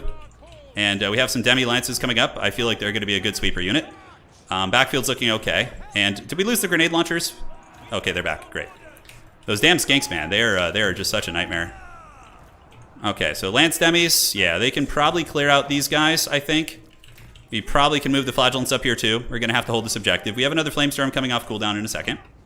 Let's get some Spearmen coming up. The problem is we're taking big leadership penalties right now. Like, big leadership problems. Okay, do we have anything we want to Flamestorm? Not really. Grenades doing great here. Spearmen on the way. We are pulling up the value. As long as I don't make another stupid blunder, I think we're fine. I'm almost thinking about resummoning Volkmar in the fourth quarter as like just this kind of raid boss. Okay, Demis get in. They do some work. Let's pull you guys back. And we need to shoot down the Cold One Cavalry. Get you across and go and jump on those guys. Yeah, go get the fight. Go get the fight. Empire Knights hit them as well. Pull the wagons back. Are those anti-large Golden Riders? No, they're not. So we can actually just target them here. Yeah, we could just tie them down like so. Let's go ahead and hit you guys. Get you Flagellants moving up. And wagons pull back. Hopefully the Demis are able to do the work of Sigmar here. And the wagons might be able to effectively kite these guys. We're still holding on to the objectives, but oh, he almost stole the back objective from us, but he opted not to. So yeah, we should preemptively send a Flagellant over to make sure. Okay, wagons, you keep going. Whoa, what's going on with our Demis? Are they dying again? No. Okay, they're in good shape. I was like, dude, not again. I was having flashbacks. to those dark times. Okay, let's pull the demis back, have them sweep this unit if possible, save our Bright Wizard. And we got spearmen moving up. A couple spearmen can fight here against the Saurus. And thankfully, they opted to not go for that back objective. If they had stolen that from me, I actually would have been a little bit nervous. All right, demis, let's go. Guns are shooting. Still got spears fighting. Empire Captain might come back. Value, we're up by a bit. We're up by a little bit. We have time to work with, too. I hate sending flagellants in. It just feels like bad. Uh-oh, a little bit of lag. Okay, looks like it's stabilized there. Okay, so our Bright Wizard lives, so that means we're going to have some nice burning heads. Let's get our shielded boys up. Looks like ammo's running a little bit sparse. Let's get the Empire Captain back in here, and we still have a fair amount of units here. So we should be able to reclaim this at a reasonable pace. These Lance Demis, they're okay. These are Coldwind Riders, so let's start shooting them with wagons and get the spears to intercept them. And Lance Demis can then fight them after that. So as far as our summons go, I could go Sunmaker, but really he doesn't have a whole lot. So I don't think we need it too much. Yeah, those guys are getting pounded. He does take the objective. And now we have some Ripperdactyls coming in. Uh-oh, it's a little scary, isn't it? It's a little bit scary. All right, demis, just go sweep these chameleon skinks if that's how he wants to roll. And yeah, mainly just like cohorts and cheap units. I could go with another Lance Demi. I kind of like the hammer. The hammer that they're bringing to the battlefield feels pretty good. Yeah, let's send him over here. Wagon's still shooting. Let's get up on the sky, go after these guys. We roasted those chameleon skinks. And yeah, these grenade launchers need to come around here. Let's go get them. Lance Demis should get the job done. And these are the anti-infantry rippers? Yeah, they are. Okay. Let's go, wagons. Let's get it, man. Let's get it. Let's go run down these Saurus. Let's go here instead. I think that's going to be nice. And do we have any Flamestorm targets? We do have some. Yeah, we need to wait for them to like sit still a little bit first. Okay, so those Golden Riders are just going to get dunked on here. That's going to be a big win for us. Wagon's kind of getting the biz, but we are taking down another expensive unit, which is good. We can preemptively kind of start playing for... I think the Flagellant summon just feels bad. But yeah, we need cap weight. We need it. So the demis over there winning their fight very well. And here, this looks good for us. I think we're starting to get some good momentum back. Let's pull these demis back. They're still in good shape, actually. We might be able to just run in. And let's go ahead and grenade launch these guys. Demis on the back point just being absolute beasts. Okay, Spearmen, you guys keep fighting. Flagellants move up on the point. We have the points advantage. So I think we're in good shape. How did these demis break? Jeez. Okay, these ones did good. They just melted those guys. Jeez. All right, let's move you up. And yeah, just have you go clear off that back point real quick. Grenade launchers getting a little bit of DACA. Need to keep them alive. I had some big mistakes this game, but thankfully we've been able to kind of pull it back a little bit. More flagellants. Yeah, why not? I know they don't have their frenzy, so they're basically just nerfed, but we need to get this point. We don't have too much time to mess around here. Okay, Ripperdactyls are down for the count. We do get our other Lance Demis back, which is outstanding. And nothing's going to get past... Yeah, you see, he's at mass unsummoning now. So let's go just get this cohort here. Look here for Flamestorm targets. Not a bad one here. The way they're like bunched up is really weird, though. I keep wagons on the battlefield for the capture weight. I think it's a good idea. Grenades. Yeah, you guys do this. Let's get a Flamestorm here in a second. See where we can find one. We can actually go there and like start kind of maybe playing for the back objective with the grenade launcher in a second. Yeah, I don't hate that idea. All right, so let's grenade them. It's grenading time. And you guys just keep running through. Lance Demis go after them. And we can go ahead and get a Flamestorm. See, like it's like his units are kind of like in a weird position here. All right, let's see if we can do that without like getting too many of our own units. Okay, so we do. Yeah, that was a good one. That was a good Flamestorm. That was definitely a good one. Grenade launcher on the backside to go play that objective. We got the Flamestorm. We mowed down those units. The objective is coming back to the hallowed halls of Sigmar. As the grenades keep doing good work, and our Demi Lances here, just pounding through those skink cohorts in the bushes. We pull them back to the middle now. Yeah, we need to do that. And then what we do is we send like a chaff unit to reinforce that side point and just hold it. All right, come on, give it to us, Come on. All right, there you go. All right, so we got to worry about another cav unit coming in. Thankfully, they just move into spears, which is quite good for us. Flagellants doing good. Yeah, more and more flagellants. More flagellants. Unfortunately, the Demi cav didn't quite get through those Saurus, which is a shame. Yeah, he's trying to get those damn darts against us. War wagons of the gods. Yeah, the spearmen a little bit broken up. How's their leadership holding? Wagons just used as a buffer, and yeah, the Bright Wizard, keep them there for the capture weight. We have the Lance boys on their way back in. Flagellants going, and now we can start to steal this objective with. Although we're sending some chameleon skinks over there. Yeah, so that's not going to happen. They're going to get there before I cap it, so we need to be a little bit more careful. So through like some very meticulous scrapping, we've been able to kind of pull the value back ever so slightly. Those are Ripperdactyls, which obviously doesn't feel great for our demis to fight. Let's get you guys up to keep grinding here. Flagellants doing the work of Sigmar. Cold One Riders are back in business. I could pull in some guns, which wouldn't be a terrible idea to like kind of clean things up in the end. Yeah, I don't hate that. Okay, let's nuke some of those damn chameleon skanks. I hate Saurus. I hate their pointy sticks. Okay, yeah, nice play on his part. Well played. Let's go clean some of these cohorts out, see if we can like hide you on the edge there. Are we in danger of this objective flipping? Got the guns, let's get on those Ripperdactyls. Demi's gonna go clean these guys up. Saurus warriors losing most of the fights. Okay, is there, yeah, see, you can see the trolling on the back. Like, inevitably, he was going to come back there, right? Okay, so we're in a little bit of danger now. The demis are going to get jumped by Rippers, which there's nothing I can do. So at this point, I basically just have to... Oh, he's going after the grenades. Okay, that's actually not bad for us. So at least we can get a fight versus those. Yeah, some nice downtown shooting. Man, what else do I summon here at this point? Maybe just Free Company Militia. Let's just get some bodies up there. Try and Helm's Deep it. Hopefully the Flagellants will be able to hold against the last tattered remnants of this opponent's army here. Okay, wagons, provide cap weight. You guys go clean them off. Shooting and shooting. So we need to like scatter. And the grenade launchers are back. Those demis will probably rally. Flagellants, man, they got a hard fight on their hands. I could lose this. I could lose this 100%. Is there any positions I want to hit? Yeah, it's hard to tell. Like, honestly, it'd probably do more friendly fire at this point than it would do good. The guns could have perhaps been a bit of a mistake, but Ripperdactyl swarms are getting taken down, and I have a little bit of time to work with. Let's summon in some Empire Heavy Cav. I want to summon in more wagons. I think the Heavy Cav is not a bad idea. Yeah, just get something up here with a little bit of mass. Flagellant's still grinding through a lot of these guys. We have a Flamestorm here. Let's pop it on their faces. We maintain the capture weight, but just barely. And back here, it looks like we're going to break through this, which is good. So let's get the guns. Let's get the guns. Let's get the Lance Demis to move on to them. And let's pull in the Empire Heavy Cav to try and finish these guys off. Ooh, man, are we holding that capture weight? This is getting very dicey. This is getting very dicey because the Flagellants are just dying in droves. And he does have the Chameleon Skinks up on the point too. Okay, so we need to get you guns up. Let's get the Free Company Militia going. Demi's here. Gun support there. Let's get you guys up on the point. Yes. And this one looks like it's going to flip. You don't want to lose that Bright Wizard. Yeah, I don't think we're in like triple cap territory now. So we're going to have to just progressively fight for the points back. I mean, we are up, but he has healing and I don't. So it's a big difference. Okay, negative 31 leadership on those guys. Yeah, unfortunately, every time I brought out the silver bullets, it's just felt like a bit of a mistake. Okay, maybe the Flagellants have just been weak too. Oh, I summoned on the wrong summoning pool. Nice.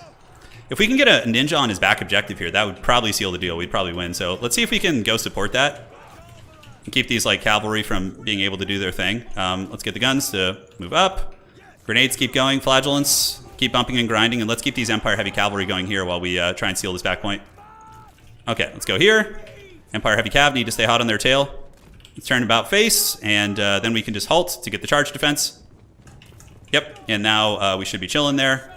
We have time to work with. Not too much time, but certainly a little bit. So let's see what we can do. Sending some Ripperdactyls to my back point. Man, this guy's he's relentless. Really punishing me for that Volkmar mistake. All right, so yeah, we got a lot of capture weight here, guys. We might be able to flip this one. So let's just get in there with everything we can. And again, if we flip that, I think we're okay. This objective is going to be messy here. We need to send something over there to help. A Lance Demi would actually be good. Because, yeah, that objective could 100% flip. Are we going to get this back one? Looks like it. Yeah, that's really big, actually. That's really big. That might seal the deal, but then we're in some danger on this one, on the back. Oh, I don't have any Lance Demis on cooldown here. Oh, God. They're all resurrecting still. So let's send some Spearmen. Oh, they just came off cooldown right as I wanted to do it. Nice. Classic. So we do flip this objective. Let's get on you guys. That's going to buy us a little bit of time. Not a ton. We do have State Troopers heading to the middle, and hopefully we could wrestle that back. Yeah, he's got a little bit of nastiness on that side. I think we're in Helm's Deep territory. Where's the Lance Demi going? Yeah, I was like, we had it, and then it just kind of disappeared. All right, keep moving up, keep moving up. And how are we looking here? Empire Heavy Cav doing well, but the objective's going to flip for sure. But he's having to send a lot there, which is going to potentially allow me to grab the middle. So let's move up here. Let's move up here. Thankfully, those Flagellants are just fighting to the end. And I think we just can Helm... Yeah, we can just Helm's Deep at this point. He can't win on unless he triple caps us. So let's move you guys up. Get you guys shooting at the Saurus. State Troopers at the ready. Those Empire Knights of Sigmar holding very well over there. And the Demogryphs should be able to save this position with the spear support, and I just don't think he's going to have the time. Couple spearmen trying to maneuver around, get the capture weight. Empire Knights here. Dude, look at these Chad Empire Knights holding that back one.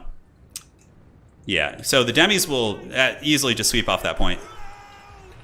Come on, Sigmar, preserve us! We're up quite a bit of value. I mean, if this just became a long fight, we would probably win it. But yeah, I think the Lance demis will be able to hold that, and yeah, we win. The fact that this point hasn't flipped yet is pretty big. We probably flip the middle one, potentially. Like, we have some decent cap weight here. And we can summon in another Demogryph Knight Lance, or even a War Wagon could be cool, I guess. He's going after Spearman. Oh my god, GG. Oh, that was a stressful one. That was super stressful. Yeah, man, we just barely got that, dude. Yeah, we just barely got that one. So we almost blundered that game super hard. I really underestimated the damage output of the Razordons. They killed Volkmar so fast. So we recovered. That was a recovery. We were on the back foot. But we got it, man. Sigmar endures. Sigmar endures. Let me say GG to my opponent. GG, well played. Got some adminning stuff. So he had to leave. Okay. One sec here. Let me refresh this.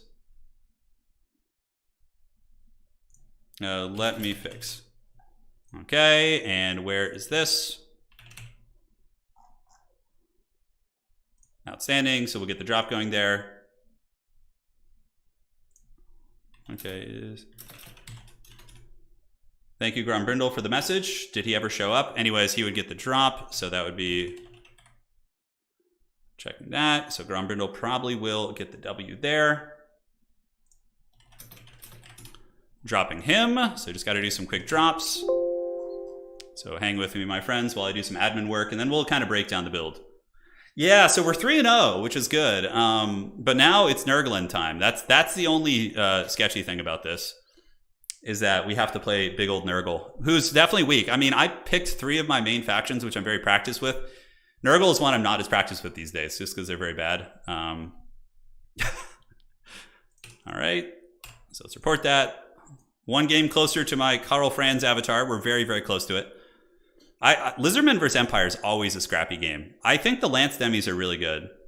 No, Nurgle winning is very illegal. Sure feels like it, Hadries. Sure feels like it. Advance to you. All right, Grombrindle, thank you for the update, my friend. Checking to see any pings. Any adminning that needs done. Yes, all set. Okay. So almost on to the next round. Currently undefeated players are myself, Arin, Hadries, Dr. Jellyfish, and Winterwind. And then I think there's a couple more folks who could be undefeated. I think Subutai's at 2 wins also. Yeah, the good times are rolling. Nurgle has failed me again. Well, out of region, yeah, dude, I'm about to suffer for Nurgle too on the Glade of the Everqueen. But wagons were great. Not as much value as you would think, but I honestly, guys, liked Volkmar. I think if I was more careful with him and didn't lose him like an idiot, he could have been really good. Like, terror routing all those cheap units, absorbing Chameleon Skinkfire, like, he does a lot very well. The Flagellant frontline was great. You buffer them with the Spear Shields, and I think that makes a good front line. The Empire Captain also is a nice buffer against Chameleon Skinks. The Demi Lances were awesome because they're very good against Lizardmen infantry, but they're also excellent against the cavalry. I think Lance Demis are preferable here because if they go any big monsters, you can just use War Wagons to kill them. I would probably cut Silver Bullets in retrospect. They felt like a little bit lackluster. So, and maybe, I don't know, the Sunmaker, Lizardman players are just too ready for that these days. I might even opt out of the Sunmaker and just bring more stuff. I think that would be it. No, the Demis with Life Magic could have been better. Yeah, arguably going Life Magic could have been stronger that game. Although the Flamestorms were really good, a couple of them. I think with Demis, though, you're on to something that they still won most of their fights. Like the Cold Ones and the infantry, like they caused a lot of pressure. Yeah, they caused a lot of pressure. Okay, let's see how we're looking on the tournament. Thank you guys all for joining today. Really appreciate y'all. It's been a good one, man. Been a good one. Getting back into the swing of things. Okay, so what do we got? Looks like there's 3 rounds waiting to finish. Undefeated players. So even if I lose this next one with Nurgle, which is likely because I'm going to be playing another top player with a really bad faction, I should have put Nurgle in the beginning. Like Nurgle is my first pick, you know? I think that might have been stronger. Because then you're less likely to be playing like a top tier player, whereas in the late rounds, when your score is good, you're going against the killer, you know? Yeah. Yeah, you're going against the Nurgle Warshrine heals. It has a healing aura, but it requires you to be in combat with it and get some kills nearby, which I think is tricky.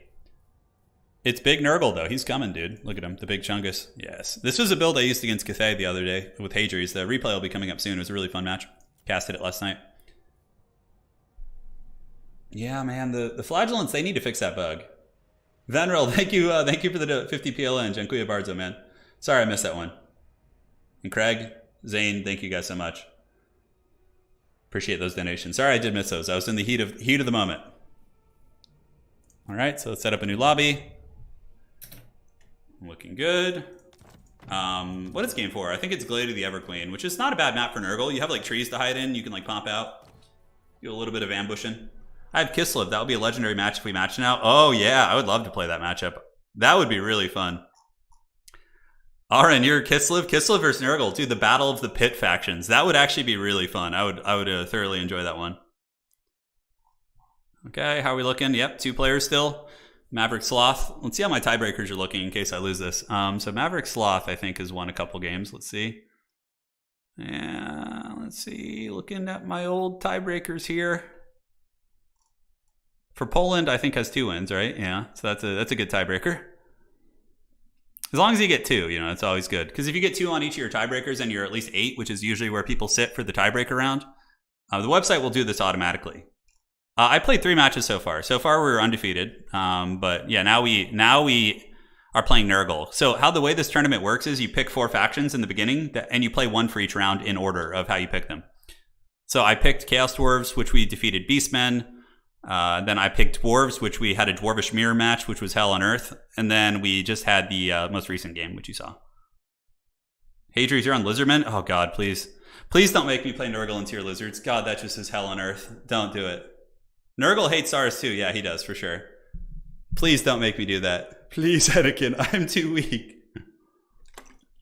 Don't do it. Especially not you on lizards. You're just gonna have like 500 Razordons just like terrorizing and just ripping apart my haggard ass army that has like 10 movement speed. Although you would be a strong tiebreaker. That's the advantage of playing against you, is even if I lose and I go into tiebreaker rounds, which you pretty much always do if you have 3 wins, you know, having you as a tiebreaker is always welcome. All right, Maverick and B6. Go for the say uncle bounty. Oh God, don't do that. Not against Kislev. Kislev shooting is pretty formidable. Yeah, pretty formidable. Plague toads are good now. You definitely want to bring them. Yeah, at least against Kislev, you'd want some toads. I don't know how many. Yeah, Nurgle, in my experience, gets wrecked by lizards pretty bad. They just like chameleon skink you and shoot you, and you just get massacred. Yeah, that's rough. You can win it, sure. I think shielded warriors with healing is a decent idea. You can go with like Kugath to just be like a sponge and absorb all the shooting. Sometimes that can work. Or you can go with Festus just with AoE healing aura. And it can do some nice work. Oh God, don't put me through that evil. Okay, checking here. We had a couple people drop, which we've since addressed. And we will see how the scores go. Yes. Also, some discussion of adding 2v2s on the website so people could host 2v2 tournaments. It wouldn't feed into any leaderboard or anything, but it's just kind of a fun feature. Granted, you can still do that on third-party websites. You know, it's not like super useful or anything like that. So, yes. Will we get a random faction tourney anytime soon? Yeah, it wouldn't be a tournament, Medley. It would probably be like a stream. So we would do like a stream with a wheel, like King of the Hill with a wheel would be kind of what I think. That's how I would go about it. Yeah, the Nurgle Warshrine healing sucks because it doesn't start with healing. It has to get some kills, right? Or be near kills. So the Chaos Warshrine has the, where is it? The Giver of Abundant Glory. So as kills happen near this thing, and it has to be within 35 meters, which is super close, it builds up a healing aura. But like, why would you want to bring that when you can just bring like Festus or someone who just starts doing that without any conditions needing to be met? And it's not that it's like a good fighter either. I mean, it does have 12,000 HP, but yeah, Nurgle Giants are kind of fun too. You know, you can mess around with Bilius, and he can be okay at times. Nurgle just needs Plague Toads. Yeah, Nurgle. If they fix Nurglings are bugged right now. So if they fix Nurglings, maybe that's I don't know why I left that lobby. That could be quite helpful too. All All right, checking to see if the last round is finished. Almost there. Yeah, Festus is a good source. He's a cheap. He's your caster. You know, he gets the job done. He heals right away. There's no conditions that need to be met, so this is where the regret comes in. All right, so undefeated players: myself, Kark, Aaron, Hadries, Dr. Jellyfish, and Winterwind. All right, very cool. 1, 2, 3, 4. Yeah. So we're going to be playing one of those players. I wonder what Kark is playing. It's probably Chaos Swords for Nurgle would be fine. I would actually be happy to play that. It'd be a lot of fun. Yeah, the only War Shrine that's like somewhat viable is this Slanesh one because it's a Mortis. But I don't know. The War Shrines need a look over. Honestly, they should just change the way War Shrines work and give them like a weaker version of their buffs, but they get it no matter what. So like the Nurgle War Shrine heals automatically, but it's not as good as this heal. So instead of like 0.10, it'd be 0.05. But it just always heals. And the Khorne War Shrine should just always buff your melee attack. The Slanesh one should always be a Mortis engine, but just, you know, a little bit less damage. So there's no conditions that need to be met, but they're always like useful out of the gates. Like having to meet the conditions is what sucks on them, you know? Yeah, it's not like worth it. Some things like Cultists, it's worth it. Like trying to reach their summoning thresholds is good, but generally it's tough. Hello. Oh yeah, so we have one more game in the standard rounds, and then we have 2 best of 3s afterwards. For the semis and the top 4. So I'll either be playing or casting depending on how this game goes. Yeah. How long we going? We're going long. We're going hard in the paint, guys. And did he report it? Not yet. Maverick Sloth is still in the game. When did I start the last round? I can't remember. I think it's been a little bit of time. Yeah, 2:20. So 45 minutes would be. All right, so they got 10 minutes to finish their game, these last 2 players, before the round ends. Tzeentch War Shrine could give Winds of Magic or something. Yeah, it could give you... If the Tzeentch War Shrine giving Winds of Magic is actually a cool idea. Not Winds of Magic itself for charge, but giving reserves would be really nice. Because Tzeentch really gets super weak once they run out of magic. I think a good buff to Tzeentch would be like, you know... Yeah, we're giving their War Shrine like a very small amount of reserves regeneration. Not like big, but very small. So, you know, it can get you an extra spell or 2 in the late game. Kugat doesn't have a healing aura. He has a Mortis engine effect, so he does AoE damage. But Festus is the one who can heal AoE or do damage AoE. Yes, we rise from the seas of bronze. We do indeed, my friends. We do indeed. Okay, so still waiting on the match. No signs yet. I can show you the Nurgling bug right now too. Although it'll probably, by the time I load in, it'll take too long. Computer's a bit slow. It's not the fastest thing in the world. Plague Drones, the Death Head, did get kind of buffed up too. I would really like to play Chaos Dwarves though. Yeah, Kugath can heal Nurglings. Yeah, he's got the aura, right? Let me see what that's called. So Pestilent Decay is his Mortis. He's got the Children of Nurgle. Nurgling Infestation, yeah. So he can heal Nurglings under him, and it's actually a big heal too. It's 0.20, but... Yeah, with the Nurglings being bugged, I mean, I'll still bring a couple just because you need cheap Vanguard capture weight for Nurgle, but it won't be as much of like a, hey, I'm bringing 5 of these like most games. So out of region, how'd your game go, man? Who got you in the Nurgle match? Did you get chorfed or? I can show you the Nurgling bug next time we have some downtime because they're going to be finishing like any second now, so I don't want to like delay the round. Just showing that. Ah, they're all done. See, just as I say it. So let's advance the Swiss. Let's see who we play. And it is go time. And next round is live. Next round is live. All right, so I'm against Winterwind. Let's see who the dreaded Winterwind is. What faction they're playing.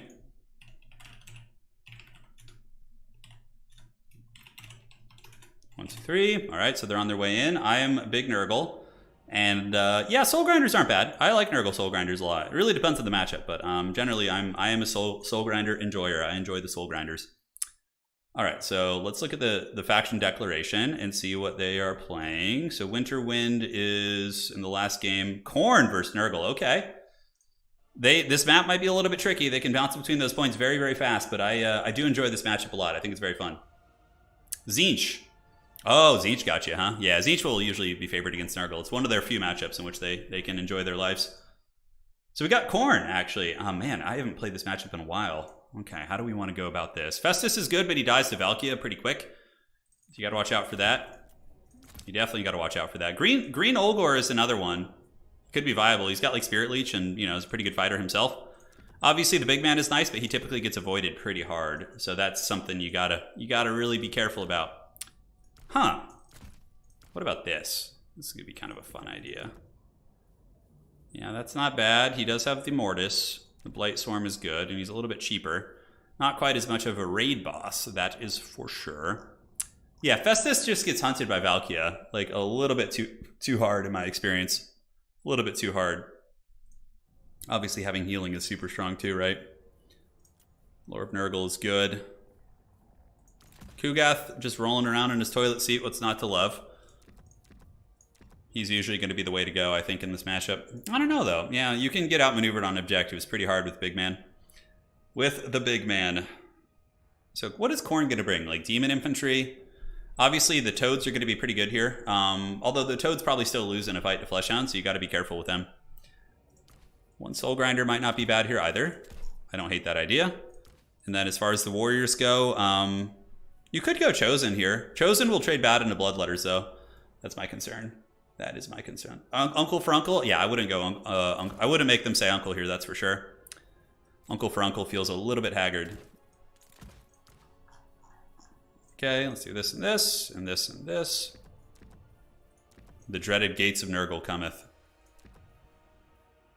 Okay, so that's immediately going to be a little bit less damage. Okay, cool. We're getting it going, man. Couple little popcorn bandits right out of the gates, and I think that any sort of big scary demons are always pretty decent here. Let's grab you, keep you back.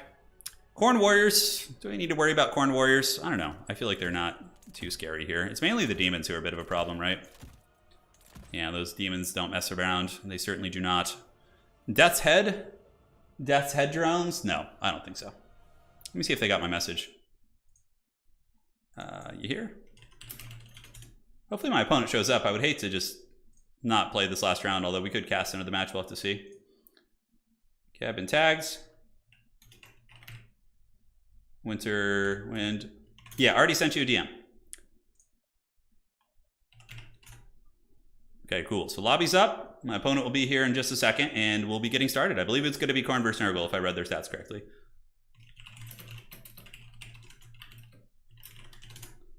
Perfect. Now let's fine-tune the last of this. What other weird units would be fun here? I have some weird conspiracy theories about this matchup. Khorne Minotaurs are, I suppose, a bit of a problem. Am I that worried about Khorne Taurs, though? I don't think so. I think we just like tar pit him with Plague Bearers and just not care. Yeah, just give him the old Plague Bearer push. Rotfly's kind of an interesting tech too. You could go like one Rotfly to swoop down and do some work. Okay, so we got Winter Wind here. Yes, good, good. Forsaken, yeah, the Plague Bearers, I guess like Bloodletters aren't going to be the way, right? It's probably going to be some sort of a demon. Yeah, probably going to be some sort of a demon, I would guess. Khorne is very strong, though. I think Khorne's doing very well right now. Hey, Jean-Marc, thank you. I want turn. Well, even if I lose this, I'm still undefeated, so I'd be 3-1. It would put me into tiebreakers, so there would be a chance that we would carry on my wayward son. Okay. Carry on. So good. Everyone loves it. All right, so let's grab you. Throw you guys in there. I got some pretty cool build action here, guys. I think it's going to be pretty fun. Yeah, Plague Bearers are ready to party. We got you guys. Got some toads, which everybody loves. All right. I'm digging this build. I think it's got some teeth. It's got some weird elements in it that might be considered not super strong. Yeah, so what do we do if it's just like Warrior Wall with dual weapons? And I guess Fleshhounds, you could deal with that pretty well. Yeah, you know what? I like this. I like this. It's pretty fun. We're trying out some of the new stuff and using some of the old stuff as well. Yeah, it's going to be great. Red Olgor could be fun. Minotaurs, yeah, it could be Minotaur Rush, which I don't mind facing Minotaur Rush. I've played against it a lot, so I think I'd be reasonably prepared for it. I don't know. We'll see. Getting excited? Hell yeah, dude. It's Nurgle time. Yeah, it is. It is indeed. All I can tell you is we got Plague Bearers and we got a couple Nurglings in the army. Yeah, so we have a Nurgle versus Khorne match. Let's look at this matchup so far. Has it been played this season? So Nurgle versus Khorne. Currently, Nurgle is... Where's that matchup? It's got to be here somewhere. Okay, it's only been played once or twice, so it doesn't really carry any weight, the data.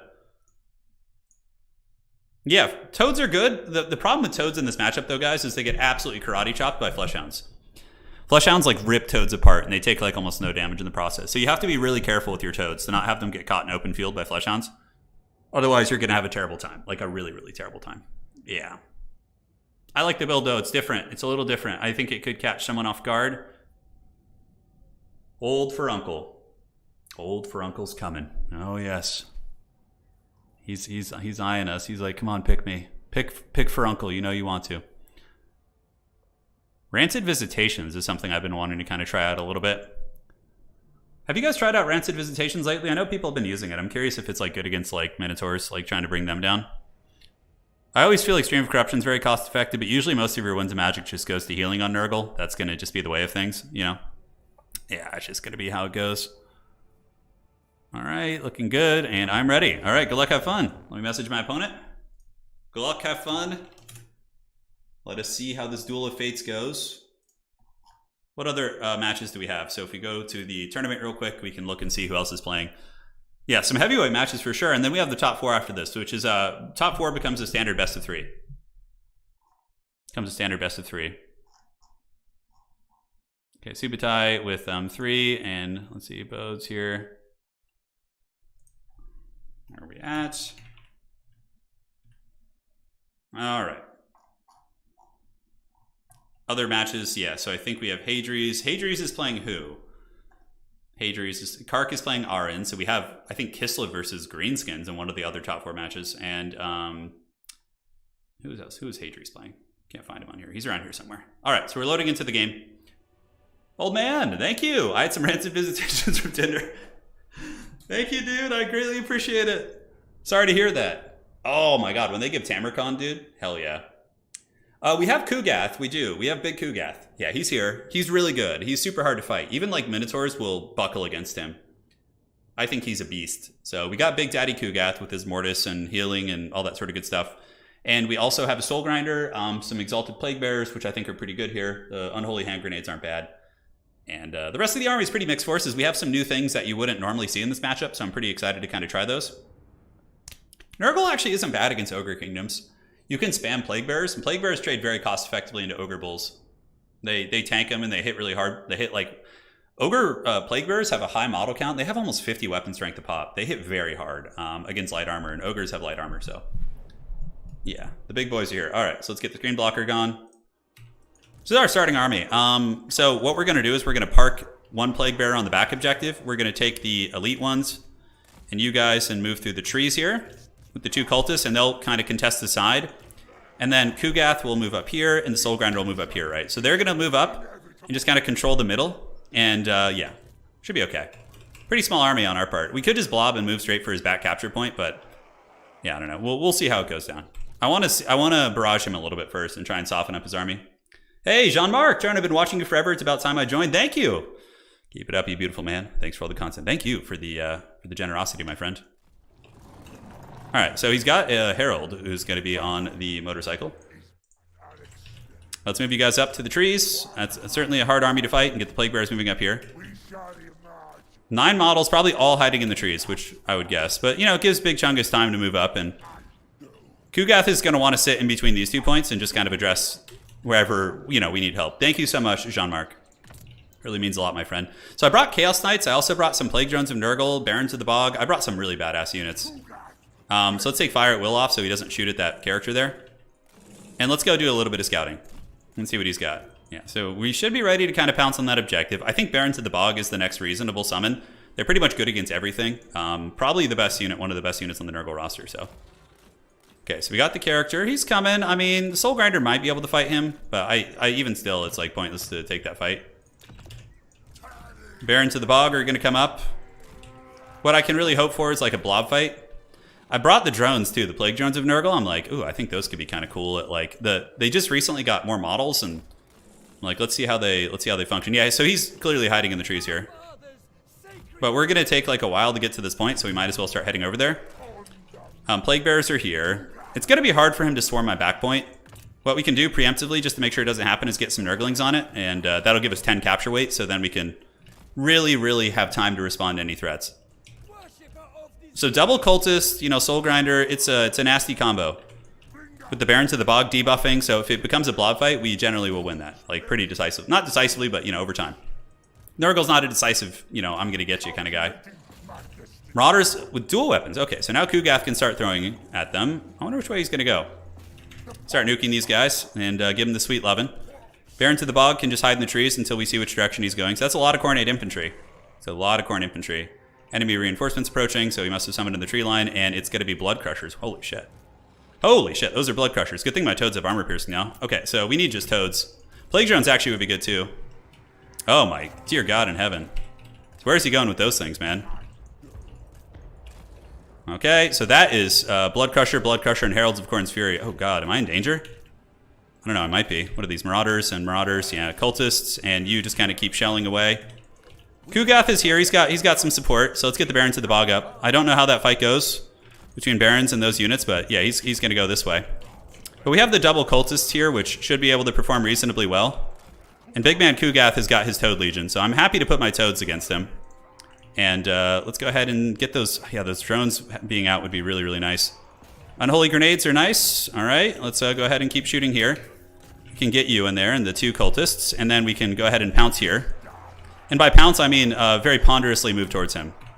Let's get some throwing weapons. So this is turning into a blob fight, which is good for us. The cultists are going to take a beating, but you know, we should be okay. Okay, so let's move in, fight the Heralds of Khorne's Fury. Oh my God, look at the toads giving it right back, dude. Holy shit. Those toads are not messing around. And let's get you in there. And these Marauder Horsemen can just start throwing here too. And overall, feeling pretty good. I mean, this is where Nurgle shines. This is where Nurgle, you know, makes their home and enjoys their... We're just going to bring Nurglings for a meat shield. And then we can start dropping some heals here to keep those guys sustained. As far as this fighting goes, the Exalted Plague Bearers are doing pretty good. Let's move you guys back. And we do get the big heal on the Toad, so that's going to be a big fleshy abundance, which is going to be nice. Nurglings, go after them. Double cultists. Let's keep the cultists kind of grinding here. Although, I think the two cultists being welcomed over to the blob fight is going to be a little bit stronger. Plague Bearers here, and let's grab some Marauders from home. Send them in, and get them up on the point. All right, so Horsemen unfortunately got caught because I'm a bit of a potato. So let's get them away. And yeah, we won that blob fight pretty well, actually. And we do win on the objective also. So these are Chaos Warriors. Let's start bombarding them. And the Minotaurs are having a bit of a problem too. All right, cultists.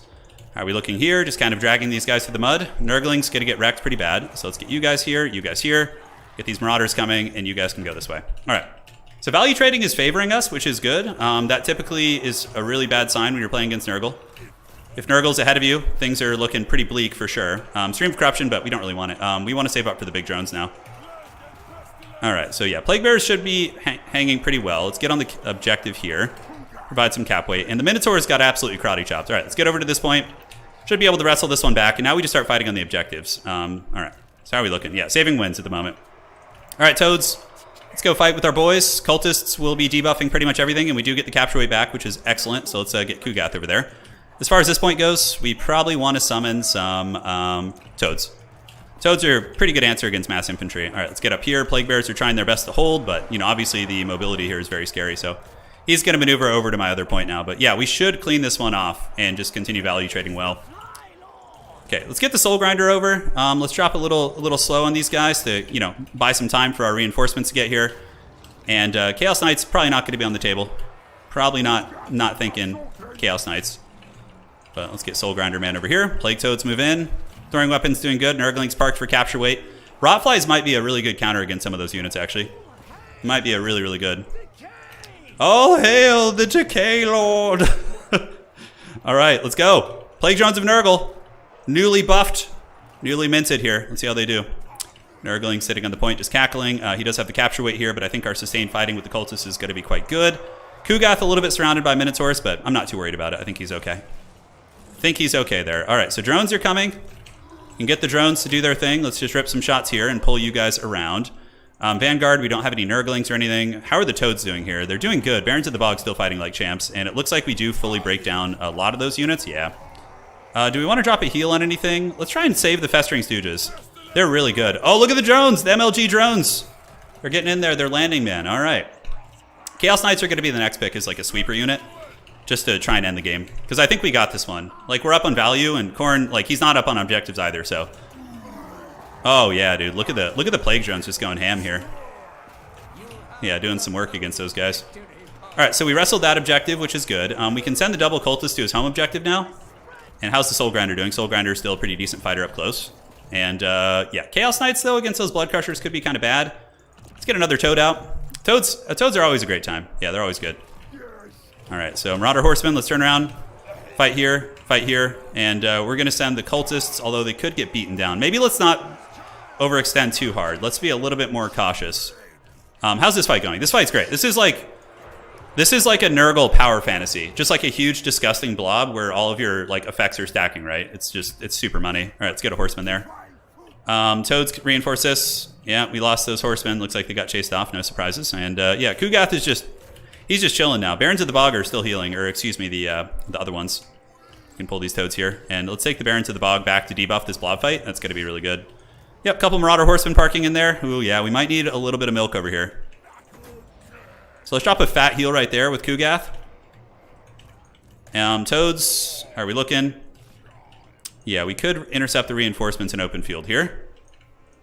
Let's take one Nurgling, even though they're bugged. They still have good cap weight, so, you know. We need the Barons of the Bog in this blob fight. Kugath is going to get a fat heal on them, too.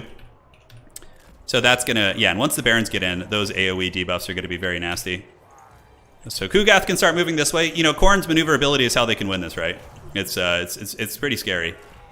So Nurglings heading here. Double Cultists can go beat down these guys. Let's get you here.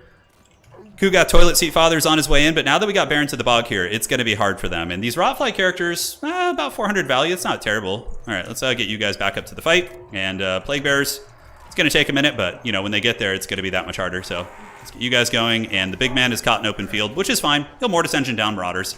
You see how bad Toads get wrecked, though, by those guys by themselves. Yeah, it's pretty nasty. Okay, let's get you guys intercepting. Maneuver over this way. He's pulling value back a little bit. Like a little bit. But yeah, he's still swarming well. We got to keep Kugath here. We can't afford to move off to this objective. You see, like, he's trying to pull me apart, which is certainly a good idea. Okay, so let's get the Rotflies. Let's do this. And just keep circling here. We can drop a little bit of slows so we can get away with those guys. Plague Bear is coming up to the point. And we need Kugath here. Kugath will be able to wrestle this point back, for sure. Even if they start to get it. Stream of Corruption. Go, go, go. Go, big man. Yep, they're buckling on this point. The Khornate forces, they cannot stand up to the durability of the Plague God. All right, Chaos Knight's next. Yeah, he's got a lot of like really crappy infantry, so I'm kind of like Chaos Knight time. How's our Soul Grinder doing? Soul Grinder's still in good shape with a ton of ammo, so that's a big win. Look at these drones, man. I'm not unhappy with these Plague drones of Nurgle. The full 1100 gold version, they have like a ton of stats. All right, so let's get our Toads here. Go for Homeboy. Pull the Soul Grinder back. And as far as this fight goes, he does get the objective back, so that's a little bit unfortunate, but hopefully some big metal Nurgle Knights with some heals. No, we're out of magic, unfortunately. So hopefully that will work. All right, let's move up towards this home objective and just have the Plague Bearers chill here. Let's get the Rotfly characters doing this and pull the Barons of the Bog to go help out there. So Kugath will eventually get this objective back. It's just going to take some time. And now we got Chaos Knights coming out who can also come and help sweep. All right, so we got the drones, and we're going for his home objective with a lot of units. And I think we can get this. All right, let's get the Soul Grinder. Soul Grinder's moving up too. We got these guys. And yeah, it's Kugath in time over here. He's kiting. He's just running for me, which is smart. It's a clever girl. But those Chaos Knights are gonna, you know, put an end to those shenanigans. All right, so let's get the triple cap on him. Let's get those guys moving up. That's an interesting build he brought for sure. It's pretty rad. Yeah, so Kugath is gonna get that objective. Let's go hammer these guys down. Rotflies keep doing their thing. Let's go ahead and slow the Heralds of Khorne's Fury. That'll buy us some time to just jack this objective from him. Plague Bear is coming up, and if we can get this triple cap, man, that's going to be pretty sweet. It's going to be pretty sweet. All right, Nurglings. I know they don't do any damage with their stupid capture weight bug, but they're still. We need the cap weight. Chaos Knight's just mowing through these infantry, obviously, and the Heralds of Khorne's Fury, the slow there keeps them from getting into combat. Yeah, they're going to kill the boys here, though, unfortunately. All right, Kugath, we should put Fire at Will back on. So let's do that. So he's throwing, and we do take that victory point, which is nice. We could lose the units there. It's possible, but not too worried about it. The Chad Chaos Knights of Nurgle, dude. Oh, I love it. Chaos Knights are actually good in a couple situations, for sure. We need to get the Rotflies to go after the Heralds. And let's get the Chaos Knights back. And this point's going to flip to us because there's no way. And let's get a Horseman out. Horsemen are pretty good against his heavy cavalry. They can just throw their throwing axes and kind of cackle and, you know, give you some mobile actions. Pull back through the plague bears, get the drones sticking on them. And yeah, this point's slowly going to flip probably. But we're getting to the point where he's going to have a real hard time getting objectives back. So double nurglings coming up. That objective's going to be ours. The Chaos Knights were able to escape. So let's just kind of keep them as like a sweeper unit here. And we need to get this Soul Grinder away and just start using its bombardments again. That's the good stuff. Okay, so he's going for the Soul Grinder. This objective belongs to us. There's no way he's getting this one back. Those are Bloodletters, so let's just throw some bombardments at them and use this to... do we have any ammo on this guy? We do, okay. We'll start shelling him too. Yeah, we can take a little bit of a brawl here while we have some Plague Bears. You guys get back to the point, though. We don't need to be too messy. We just need to basically hold here. Chaos Knights, let's move back here. Kugath is chilling with the boys. Both cultists still have their summons, too. They didn't take enough damage for that to go away, so... Yeah, let's see if we can get the Rotflies away. Soul Grinder's doing the work. Chaos Knights just being huge chads, as usual. And, yeah, let's get some more Plague Bears up. Just really, really make it hard to wrestle us off points. Okay, let's go charge these guys. Keep doing a little bit of work. He's pulling some value back a little bit. But there's, like, getting Kugath off a point is going to be, like a raid boss. It's going to be like doing Naxxramas in WoW in the early days. It's that difficult. Like vanilla Naxxramas, you guys remember that? Oh, those were some tyrannical times. All right, let's get those Marauders. These guys slow you down again. It's always nice to get those slows. Chaos Knights get a huge Thunderous Charge. Kite them a little bit, and we can resummon Barons of the Bog to defend our back objective. I think that's going to be pretty money. We actually have a fair amount of mobility now too, so that's really good for us. All right, so let's do some skirmishing. Oh, all right, come on. What do we got? Toads, Barons of the Bog, 100%. It's got to be Barons of the Bog. He's going to go for this back objective here, which is fine. We're ready for it. Because we're soon going to be in a position where we win on just one. So Kugath can just sit here and, you know, wave his big chubby fingers at the approaching Khorne forces. You pull back, Barons of the Bog. He wants Blob Fight round 2. We'll give it to him with the Barons debuffing everything. And, yeah. With Nurgle, you have to be really careful not to start just, like, chasing people all over the place. That's how you lose the game. You really got to be, like, ultra careful with that. All right, so thankfully we did get you guys up, and these horsemen can be unsummoned back in the pool. These guys are out of ammo, so let's do a little bit of cycle charging. Do we want to? Nah, no. Let's wait till they engage first, and then we can try that.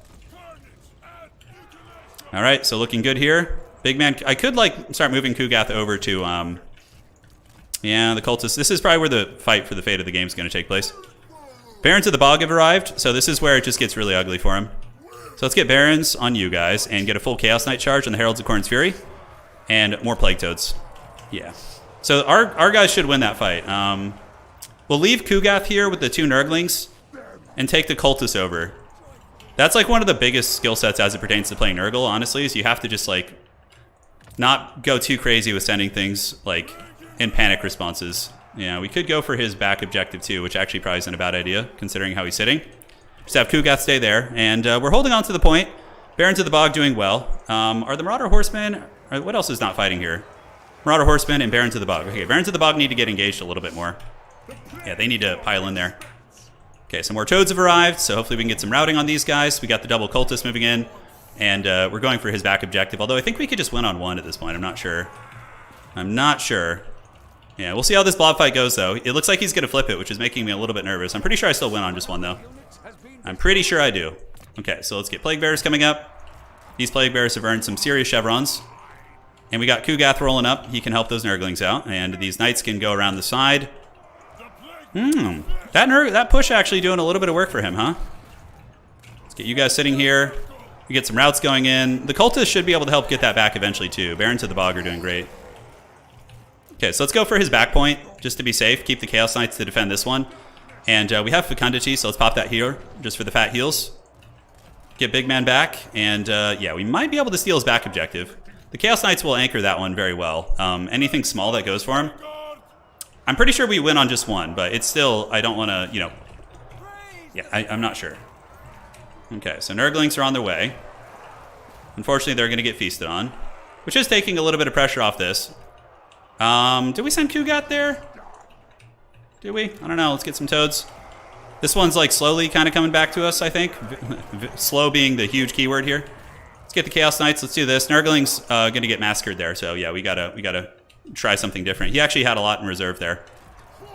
So let's just slowly get this objective back. Barons of the Bog doing well. Marauders going to get absolutely pounded here by these Chaos Knights. And now Big Daddy Kugath's going to head over here. All right, so you go here. Let's get some Marauder Horsemen coming out next to secure this objective on the side.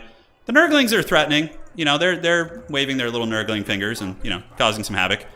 But the grind is really good for us. Yeah, I think we would have won on anyways, but we're up in value pretty hard. Each of these blob fights have been too favorable for us. Yep, the Khorne army folds like a piece of paper. Yes! The Plague God cackles! Move! It's Nurgen time! Alright, come on. Yeah, Horsemen, you get in there. You can go after the Heralds of Khorne's Fury. Slow them down so they can't run away. And that's it. Yeah, baby, let's go! Big Nurg! They laughed at him, pulling him up from the pits one game at a time. Oh, yeah, that's good stuff right there.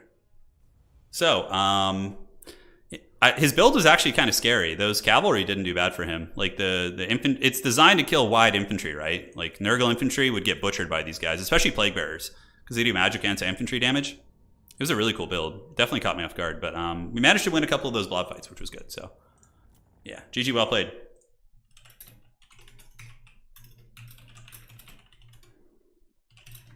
Okay. So let's update the scorecards here. See how we're looking. Yeah, 4-0, let's go, man.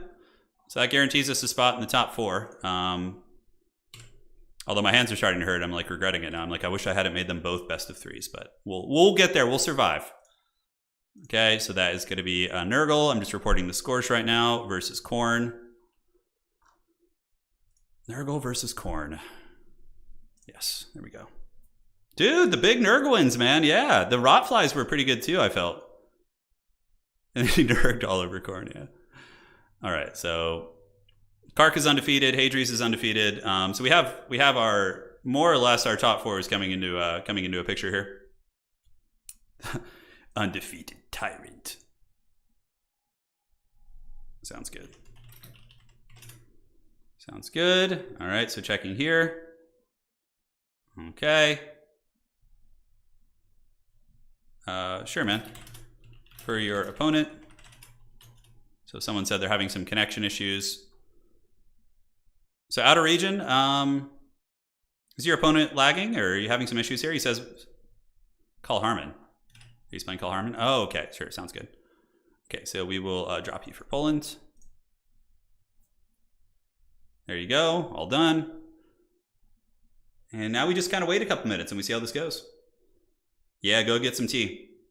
Yeah, so best of 3 just becomes a normal best of 3. So players just pick and ban normally. It doesn't keep your previous factions, although that is kind of an idea. I'm looking for feedback on this event, so we'll see what players decide they want to do. I believe, so we have 3 undefeated players, and then I don't think Outer Region is doing his last game right now, which I think if he wins it, yeah, he could be in the tiebreaker contention.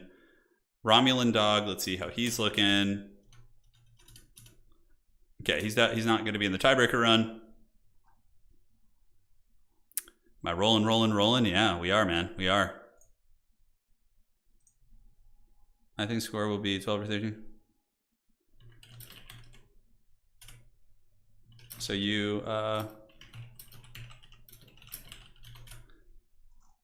just checking here.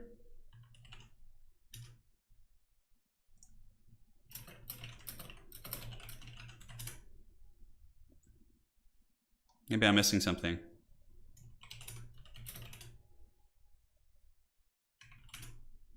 Yeah, so you calculate, send me your score. All right, so I'm going to start working on the tiebreakers right now. Got to get a little bit of help. Soon we won't have to do this. So I will do Call Harmon's tiebreaker. And then we will start the top 4.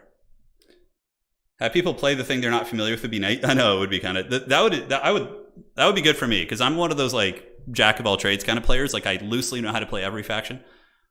I don't know how to play the really sweaty factions. That's one thing I've never been good at. Although Chaos Dwarves are pretty sweaty and I do know how to play them. So, but that's just because of the pre-release. All right, so Call Harmon. Let's see what that looks like as I get the Notepad of Doom coming up. Hold on, my friends. So this is tie-breaking time.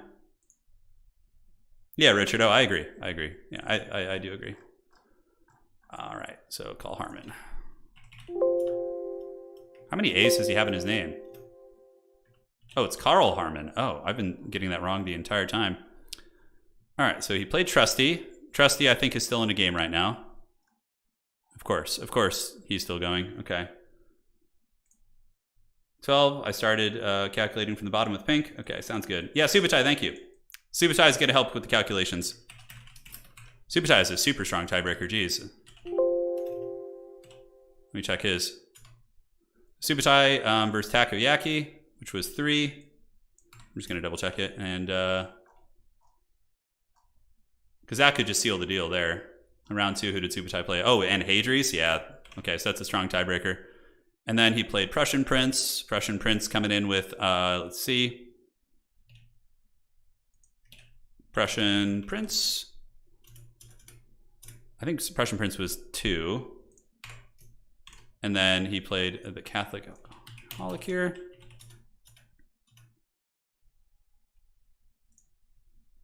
Okay, so that would be 1, 2, 3. Yeah, all right. So then he played that individual.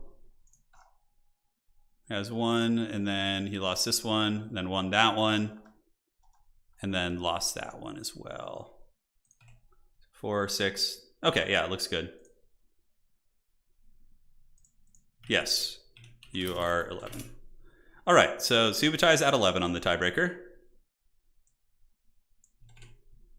And let me refresh and see if Trusty is done, because I can't calculate until they finish that. We'll be starting the best of 3 like right away. We're going to be starting it like right away, guys. Yeah, Chaos Dwarves are pretty sweaty. They are. They're definitely a sweaty faction. Yeah, still a couple people that we can't quite account for. All right, so yeah, Subutai, feel free to send any of those over. I will do... Okay, so you start from bottom. I'll do top. All right, so Subutai is going to help me out. Really appreciate that, man. Thank you, thank you. Speaking of, Subutai and I are going to be playing some tabletop Lord of the Rings tomorrow, as well as some Magic the Gathering Commander. Good times. All right, so hide in here. Let's see what his record looks like. How the hell is his name spelled? Okay, it's like a strange one. Okay, so Un, he played that individual. It's going to be +2. And then he played the Diving Cow, the dreaded Diving Cow. Let's see what his record looks like. This is my least favorite part, although I'm sure you guys enjoy the suffering. Soon we're not gonna have to do this anymore. Soon it'll be done by the website itself.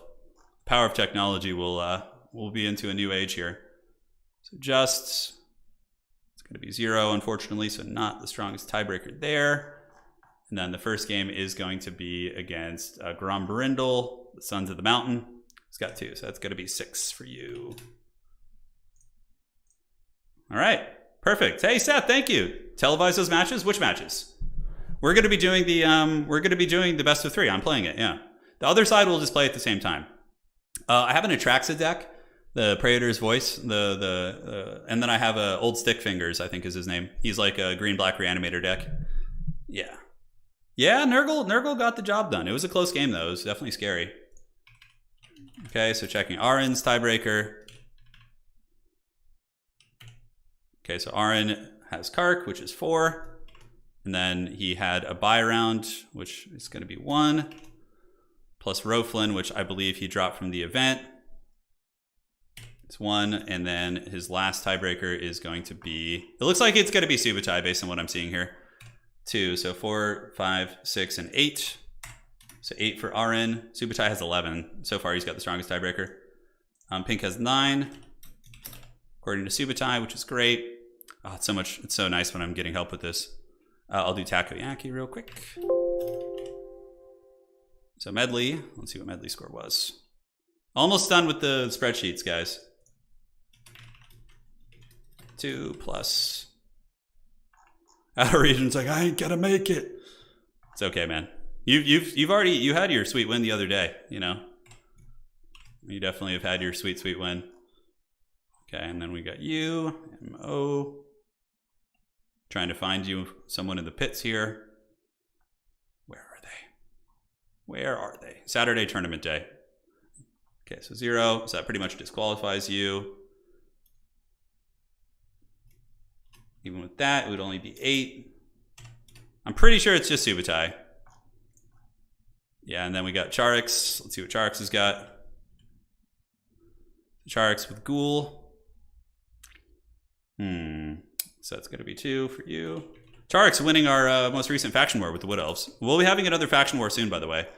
I'm going to be scheduling it sometime in the next few weeks for when the weather cools down a little bit. Because honestly, casting when it's like this hot, it's like I'm dripping sweat right now. It's just pure suffering. Charix is 2 plus 3. And then we got Prussian Prince, which was 2. And then his first round opponent was Shaper of Fate, which was 2. So 5, 7, 9. So it's going to be 9 for Charix. And let's see what else Subutai's got for me. So Winter is 9. Winter is 9. Dr. Jellyfish is going to be at 10. All right, so I think we finished all the tiebreakers. I think it's going to be Subutai. Let me just double check him one more time. He just barely beats Dr. Jellyfish by 1. So he played the Catholic Alcoholic here in this round, who had 2, and then Prussian Prince was I think Prussian Prince was also 2, so that's 4. And then Takoyaki was 3, which is 7. And then I believe his last one was against somebody who was undefeated, which was Hadri, so 4. So it would be Subutai. Yeah. All right. Cool, man. So for this one, let's go. It will be top 4. The die is cast. Everything has been decided here. It is going to be myself versus... let me pull this up here. Okay. We're almost there, guys. We're almost there, I promise. Versus Kark. Hadris versus Subutai. Go ahead and start that best of 3. So I'm going to be playing Kark. And yeah, that's going to be a tough opponent for sure. Let's see how this all goes down. All right, where is he? We're up. And the map's for best of 3, so we'll get the scorecard going now. The sweat is truly flowing. Oh, televise the tabletop matches. Oh, we don't have the setup for that yet, unfortunately. Yeah. Not yet. Not yet. So the finals are going to be Gates of Ekrend for this first map, which is a map I really like. Gates of Ekrend is a classic. And those two will be playing. Yes, yes. So we're going to do this, and if we win, we obviously go to the best of the finals, which is best of 3. So now, Kark, you will... I will start my side. Hadris for other bracket. All right. So let's see how this is going to look. We're on the Gates of Ekrend. Let's see what the picks and bans are going to look like. I could still try for the Uncle Bounty. Oh, God. The Uncle for Uncle Bounty is so haggard. So Gates of Ekrend. What's a good map here? I know he likes his vampire counts. Kislev. So we're going to go Kislev here on this map just because I feel like it. We'll go Empire on this map. What is the second map in the series? We have the Black Ark, which is definitely an Empire map, but he could just ban him out. So we need to pick Empire every time since it's one of my best ones. Kislev, Empire, and Dwarves are also... I like Dwarves a lot on this map. Kislev, Empire. We need 2 factions that can beat Skaven. That's one of the concerns. Skaven is really cheesy. Kislev gets wrecked by Skaven. Empire and Dwarves. Maybe we pull Skaven of our own. I do want to play a Kislev game though. I know it could be our demise, but I've been feeling the call. And Chaos Dwarfs banning Skaven. Okay, so Kislev, Empire, Chaos Dwarfs banning Skaven. So if he goes vampire counts, I got 2 factions that I'm comfortable against them, and with Empire, I'm pretty comfortable with most factions, and with Chaos Dwarves, I think can beat anyone except Skaven. So yeah, let's party. All right, good luck, have fun. Good luck, have fun. The rats have been banned. No more vermin tiding on this map. Hey, thank you for the donation. Greatly appreciate it. I want to play a Kislev game. That's what I want. So waiting here. Hadries and Subutai are doing their best of 3. Let me go ahead and get the scorecards up right now. So this is from the previous tournament, which I believe was won by Outer Region. Okay, so best of 3. Let's get the scorecards up. I hope he goes Chaos Dwarves. It'd be fun. I wouldn't mind playing. I would like to try my Kislev against his Chaos Dwarves and see. Although this map is a little bit weird, it does have a lot of trees and kind of strange places to hide. Okay. So nothing from Kark yet. I think he's confused because he saw Kislev being picked. He's like, what the hell? People actually play Kislev in competitive? Infantry spam Kislev wins versus Skaven? It does not. It does not. Rat Ogres will annihilate your infantry and Globadiers too. Trust me. I've tried it. It is not pretty. It is not pretty. Yeah, Skaven are really good against Kislev. They basically counter you. There's nothing good going on there. Okay. So let's see what Kark is going to be doing, man. He likes greenskins too. I think he plays them. I picked Bretonnia banning Empire. Ooh, Bretonnia versus Chaos Dwarves. Oh my god, guys. This is the final Chaos Dwarves. He banned my Empire and picked Bretonnia. So he clearly has some sort of tech. You guys are about to see the most forbidden tech possible. Oh my, it could... I have a conspiracy theory about this, guys. I have a conspiracy theory about this. Okay. So let's do it. If we win with this, we ascend to godhood for sure. We're going to go Chaos Dwarfs and obviously bring you because he's really good. And we get this. And everything looks looking good there. You guys ready to see me just ascend to a different plane of existence? Because it's about to happen. Okay. Oh, it's happening, guys. It's happening. The ultimate jank comes to reign. Put an end to the tyranny of Kark here. We'll see. We'll see if we're able to do it. Bring the prince. I know the sweaty competitive build for this matchup, but like the thing is, I want to do something that might surprise him, where he's like, "What the hell is this shit?" You know, like that's the sweet spot. Yeah, I know you can kind of see. It's fine, you know, it's fine.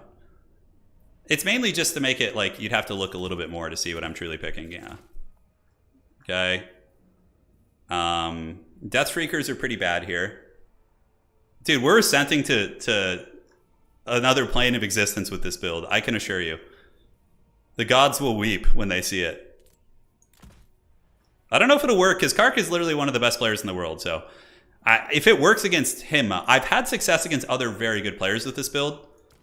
Though arguably they're just as good as Kark. So yeah, no, I don't know. Maybe there's a little something here. Bretonnia. So it's got to be Fey Enchantress, obviously, right? Yeah, she's coming. This guy's kind of a cool tech piece, but he's so expensive. My goodness, some of those characters are so pricey. Does have some armor. Bull Centaur render spam is certainly decent. Magma cannons are obviously quite good on this match as well. Third Eye, the dreaded double Dreadquake. No. We're not that dreaded, guys. We're not going that hard in the paint. Okay, let's got that, and then probably gonna need like something like this. I don't know. I'm trying to think, guys. I wish the Kadai Fireborn were a little bit better. Like Knights of the Realm will just flatten them like a pancake. So. You're going to have a pretty bad time with that. Yeah, I would not recommend going that direction. Let's get you. Need to get more of you guys, just chaff units, who of course are very trolly. And Blazing Beards of Asherik, I guess, are just always a good choice. The heavens will tremble at this build. I can assure you. They will tremble. All right, Kark. Let's see if you can stop the most haggard Chaos Dwarf build of all time. I promise you I'm not throwing because my hand hurts. Although it is a consideration in my head, I'm actually think this build can win. It might be too close to the sun, but overall it could be good. I deserve to become a Hashit himself if I win this game. Are there any Chaos Dwarf bounties yet? Not yet. I need to add some, honestly. Probably like a Kadai Destroyer would be a bounty. Also, maybe like winning with like Kadai Fireborn would give you like a custom icon. It's time. Yeah, the Fireborn do a ton of damage. They're just very squishy is kind of the problem. All right. Thank you. Mass Infernal Ironsworn. That could actually be okay against Bretonnia. Although it is not what you think. It is the dreaded Dreadquake Mortar. If he spams just like a shitload of infantry and tries to like, you know, cause some havoc that way, and blunderbusses too. Guys, it is blunderbussing time. Oh, blunderbusses and Dreadquakes. We do have Foghorn, because you need him to try and carry the game. Yeah, so we'll see how this unfolds. Kark might be confused by this, although he does play very weird stuff sometimes. So no idea how this is going to go down. Come on, it's Dreadquake in time. You have to move to Poland, otherwise I'm destined to watch your streams with one eye already sleeping. I'm sorry. The wife and I have thought someday we might live in Europe. You know, try that for a while. Yeah. All right, so guys, it is a badass build. We have the dreaded Dreadquake, which is just going to nuke this entire alley here. We got blunderbusses in the front line, okay? Just super badass. It's blunderbuss in time. And then behind them, we're going to have the Fireglaves, which are just really cool. We got laborers, and blunderbusses can be on the other side, and then laborers over here as well. All right, I don't know how this is going to work. But, yeah, if he's got a lot of units, which he does, you know, the Dreadquake could cause some havoc. It does tend to miss a lot. But, yeah, this is our build. And, you know, in reserves, we got some decent units. We got Bull Centaurs. We got a Magma Cannon just in case. And a couple other things. Yeah, it should be fun. Good luck, have fun to my opponent. If this works against Kark, then my conspiracy about this build being good will finally be proven true. Oh, yeah, dude. Look at the Dreadquake. The problem is it just shoots, like, on its own. Okay, Pegasus Knights, interesting. Look, he's got double Pegasus Knight. The Dreadquake, unfortunately, is just going to shoot. So I need to have it turn the other way so it doesn't waste ammo shooting at King Lewin. So we're going to like move it up like so. And he was expecting probably double Magma Cannon and Bull Centaurs. Yeah, but we did not bring that. That is for damn sure. All right, so let's get some Chaos Dwarfs just to start moving up. Save up for Bull Centaurs now. Astro Chad is just going to watch King Lewin. And the dreaded Dreadquake is trying not to waste ammo on anything.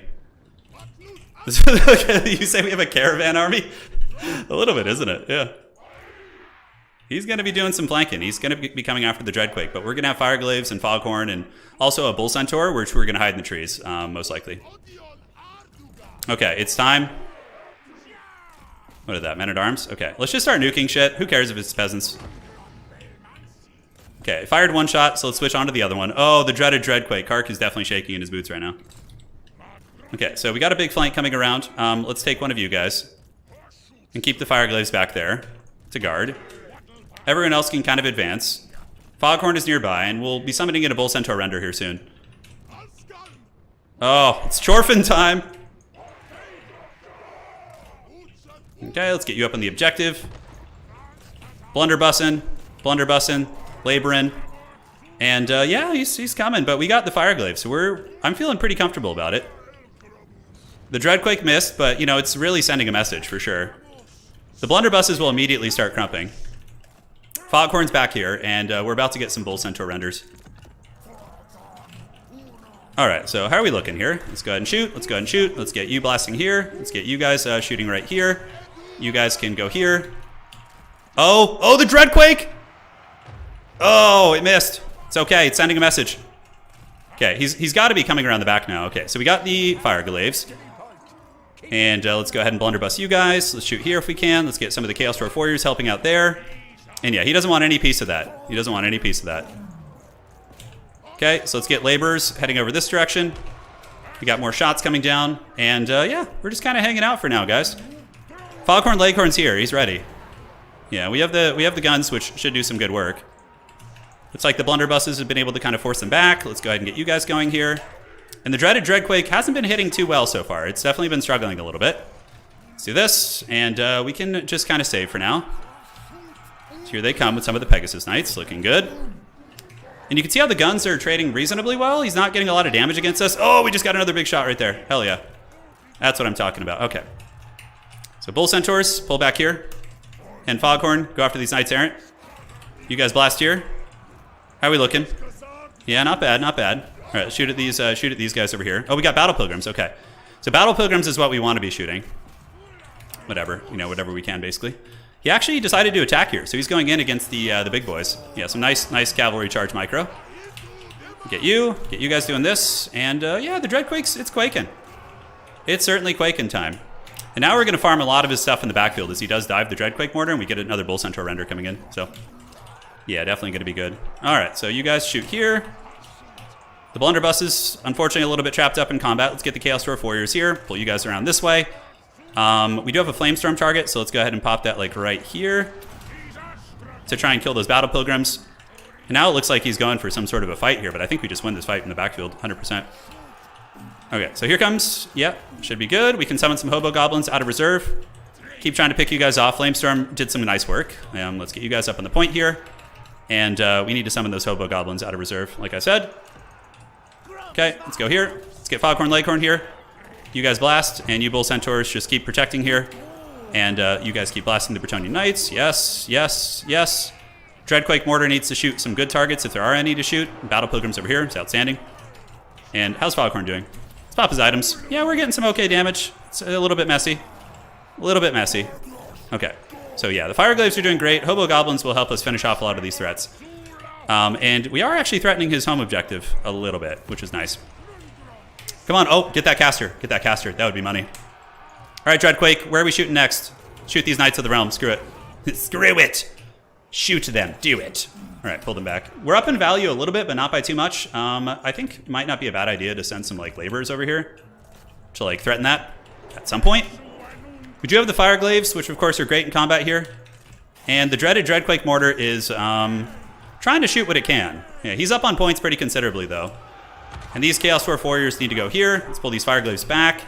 And if we can route Bretonnia from our backfield, that's gonna be pretty sweet. That will be pretty sweet, ladies and gentlemen. Let's get Foghorn Leghorn to go after his character. And how's the dreaded Dreadquake doing? Is it doing good? Okay, we have some targets over here. Astrogoth's being a Giga Chad, obviously giving Lewin the business. And we have our Wolf Riders and Bull Centaurs and whatnot. Let's get you guys up on the high ground. Seems like he's running out of steam a little bit over here. Those are questing knights, so, you know, the halberd should be reasonably good against them. Let's get Foghorn up here to go help out. Bull Centaur Renders can go help out, and the Fireglaves need to creep up on that hill. And Hobo Goblins chase these guys off while we summon some... we could do a Magma Cannon over here, actually. I don't hate that idea. If he wants to go after it, it's going to be quite an unholy journey, right? All right, let's get you down here. Get you guys to start shooting here. Bull Centaur Renders, come around. Is he going to land? Yeah, he is. Okay, so we can get Foghorn to do his thing. And let's go ahead and get a Magma Cannon over here. Yeah, and that we just like nuke these Battle Pilgrims off, and then we just take the objective, is the game plan. All right, so he's getting some good charging. This is a very scrappy fight. I'm kind of running out of units a little bit, but thankfully I do have these Dwarf Warriors who are very solid. Let's do a Flamestorm here. Magma time. Hopefully we can get them. And yeah, hopefully we can also win this fight. Jeez, it's a little bit messy here. Thankfully we do have the Halberd Guns of Doom. All right, Foghorn, keep doing your thing. Dread quaking. Let's quake some dreads on those guys. And now he's getting pushed off this, so we should be able to take this. And yeah, the Magma Cannon is going to be able to get him off. All right, Chaos Dwarfs, you guys need to hold, man. Let's get some Hobo Goblin Riders just because we need fast reinforcements. Let's get them around the side, see what we can do. And you guys head here. Looks good. And the Infernal Guard Fireglaves are holding on like champs. Do you have anything we want to hit with that? Let's see if the Dreadquake Mortar is going to be able to actually shoot. Pull up around the side, and we can rear charge him to the Knights of the Realm. Try and break him down if we can. So we do flip that objective. Let's get you to go after those Knights. And yeah, so that objective is ours, which is pretty big. That's going to buy us time to play the sustained trading game a little bit better. Because like we were kind of at risk of losing, you know, because of other things. All right, so we got the victory point there, which is nice. If he goes for this back one, we don't really have too much to defend it. Looks like he's going to send some Pegasus Knights after it. Foghorn Leghorn needs to come here. The Dreadquake Mortar certainly would like to keep that thing online if possible. Get a couple Bull Centaur Renders, and yeah, we got some Hobo Goblins as well. We can send them over here. All right, let's keep going. Magma Cannon, carry us into the sunset. Let's pull out some, do we want blunderbusses? I think just the armor-piercing Chaos Dwarf Infantry are going to be very good here. All right, Foghorn, let's get on him. Let's go ahead and keep shooting at these cavalry. The dreaded Dreadquake Mortar is pounding a lot of the units. So now we need to get the Dreadquake away and just unsummon it is basically what needs to go down here. So when they land, we just swarm here and live our best life. Yeah, and we should be able to kill them with just these. Should be enough. All right, so Foghorn's on the point, but we are losing a little bit of steam here. He has gotten some momentum back. The Dreadquake being offline definitely hurts. All right, let's rip some shots. Foghorn Leghorn, let's see if we can kill his caster without him noticing. And over here, the Pegasus Knight should be going offline. And yeah, we're just kind of kiting back here. Okay, let's go back. Let's keep you guys here. And Foghorn is going after the caster. Maybe he's going to get something. I don't really know. Let's see if Kark's watching. He might not be watching, and then we get a huge flamestorm on those guys. Ooh, that could be really good, actually. Nice. Nice, he wasn't watching. Okay. Because the Dreadquake Mortar already expunged all of its ammo, so we're chilling. We're chilling now. Okay, so Magma Cannon. Keep nuking those guys. We got his caster to run away, and the Flamestorm of the Gods was quite good. Although it ends up getting into our own units, which is unfortunate. We need to unsummon the Dreadquake, 100%. Let's move in, go after King Lewin. Move you guys up, get the Dreadquake back. How are we looking on this side? Okay, Magma Cannon needs to just start pounding these Knights Errant now. Nice. I think the Orc Laborers can probably beat those Battle Pilgrims now with a little bit of support from a rear charge. And then we just come in and help here too. All right, so Lewin versus Foghorn. We managed to get the Chaos Dwarf Infantry up. Now we unsummon this. If we can get the unsummon off on this bad boy, that's a huge win for us. Blazing Beards of Basharik. Yeah, blasting charges will be nice. And hopefully the Dwarf Infantry will hold. Okay, let's pop the Hammer of Hashit. And the shots from downtown, it's going to friendly fire us a little bit. Yeah, it does, but we're holding on to that double cap, guys. We are up on value, but he's scrapping very, very well. Okay. Yeah, the Infernal Guard Fireglaves are super MVP here, too. Let's get some blunderbusses. Ita Chutu. I love how the Chaos Dwarves just kind of sound like Jabba the Hutt. They sound like... Yeah, they definitely sound like Jabba. They're like, oh, ho, ho. Ita Chutu Dawi. Pull back, pull back. Let's get that Magma Cannon. Still just roasting these Knights. Foghorn able to hold on to the point, which is pretty big. Fireglaves and the Chaos Dowie Infantry have come back. You guys are coming. Blunderbuss is on the way. Let's go hunting his caster here. And I don't think we have too many issues on that side, so let's just send like some laborers up to make sure we don't lose the objective again. All right, you guys get up. Foghorn Leghorn, go after the Knights of the Realm. Let's go blasting charge them if we can, and you guys shoot here. On this side, how are we looking? Looks like we cleaned up a lot of the stuff, a lot of the goodies. He's going to go after the Magma Cannon with Lewin. That's a bold strategy. He's going to lose a ton of momentum here in this battle. Without Lewin here, it's going to be ugly. Oh, the blasting charges. All right, let's go start stealing his back objective. It's blunderbuss in time, baby. Oh, yeah, they just got blunderbuss into another dimension. Because now we can probably push his other objective here. And the Magmas have already done their job. Interestingly enough, Bretonnia has been doing well against Chaos Dwarves. So I'm happy that we're potentially going to win a game with the Dreadquake Mortar. I should have put the bounty up before. All right, so let's move all you guys up. Go for his home objective. And Lewin is here, so we just need this thing to live long enough to get a little bit of support from the Bull Centaurs. We can go charge them with these guys, keep the laborers there. And now we just push for his home objective as we pass him in points. Knights Errant getting blasted. Let's go in with the Foghorn, move up on the point. The dreaded Dowie Ball of Doom. Lewin, he's beating that thing down, man, but, you know, we didn't hear no bell. Okay. The Orc Laborers aren't, like, the worst fighters in the world. They're not terrible. This is going to be a hard blob for him to stop. Okay, 1450. Let's get this around. Let's move past him. Oh, yeah. Oh, yeah. That's exactly what I'm talking about. It's blunderbuss in time, baby. Okay, let's do this. Let's do this. Let's get the Fireglaive shooting. We got the dreaded Swarm of Laborers, and we want to get the guns set up right here, and the Blazing Beards to also get them. So we're just going to have Foghorn hunt those bad boys down. And King Lewin's getting that butt kicked over there for sure. We need to move past him and surround him and try and keep him from escaping, but he is faster than us, so he should be able to get away. Okay, so let's get back online, start shooting at these. But I think we just take his home objective here. Like, I don't think he's going to be able to stop us from doing that. Blazing Beards, shotguns coming in. And then we just win the fights over here, and I think we're chilling. Okay, let's fight, and get some Hobo Goblins going after his lord here. Bull Centaurs keep chasing Lewin. And yeah, just shoot into the blob. Shoot into the old blob if you can. Okay, let's get form ranks. Blasting charge you. Get all that cap weight on there. Foghorn's still doing his thing, and if he wants to come in with the Knights, he's going to get just absolutely flattened by those blunderbusses. Oh, yeah. That's what I'm talking about. That is the good stuff. Bull Centaurs probably could swing the dynamic of this fight. Let's go ahead and pull you and you and you. Keep moving.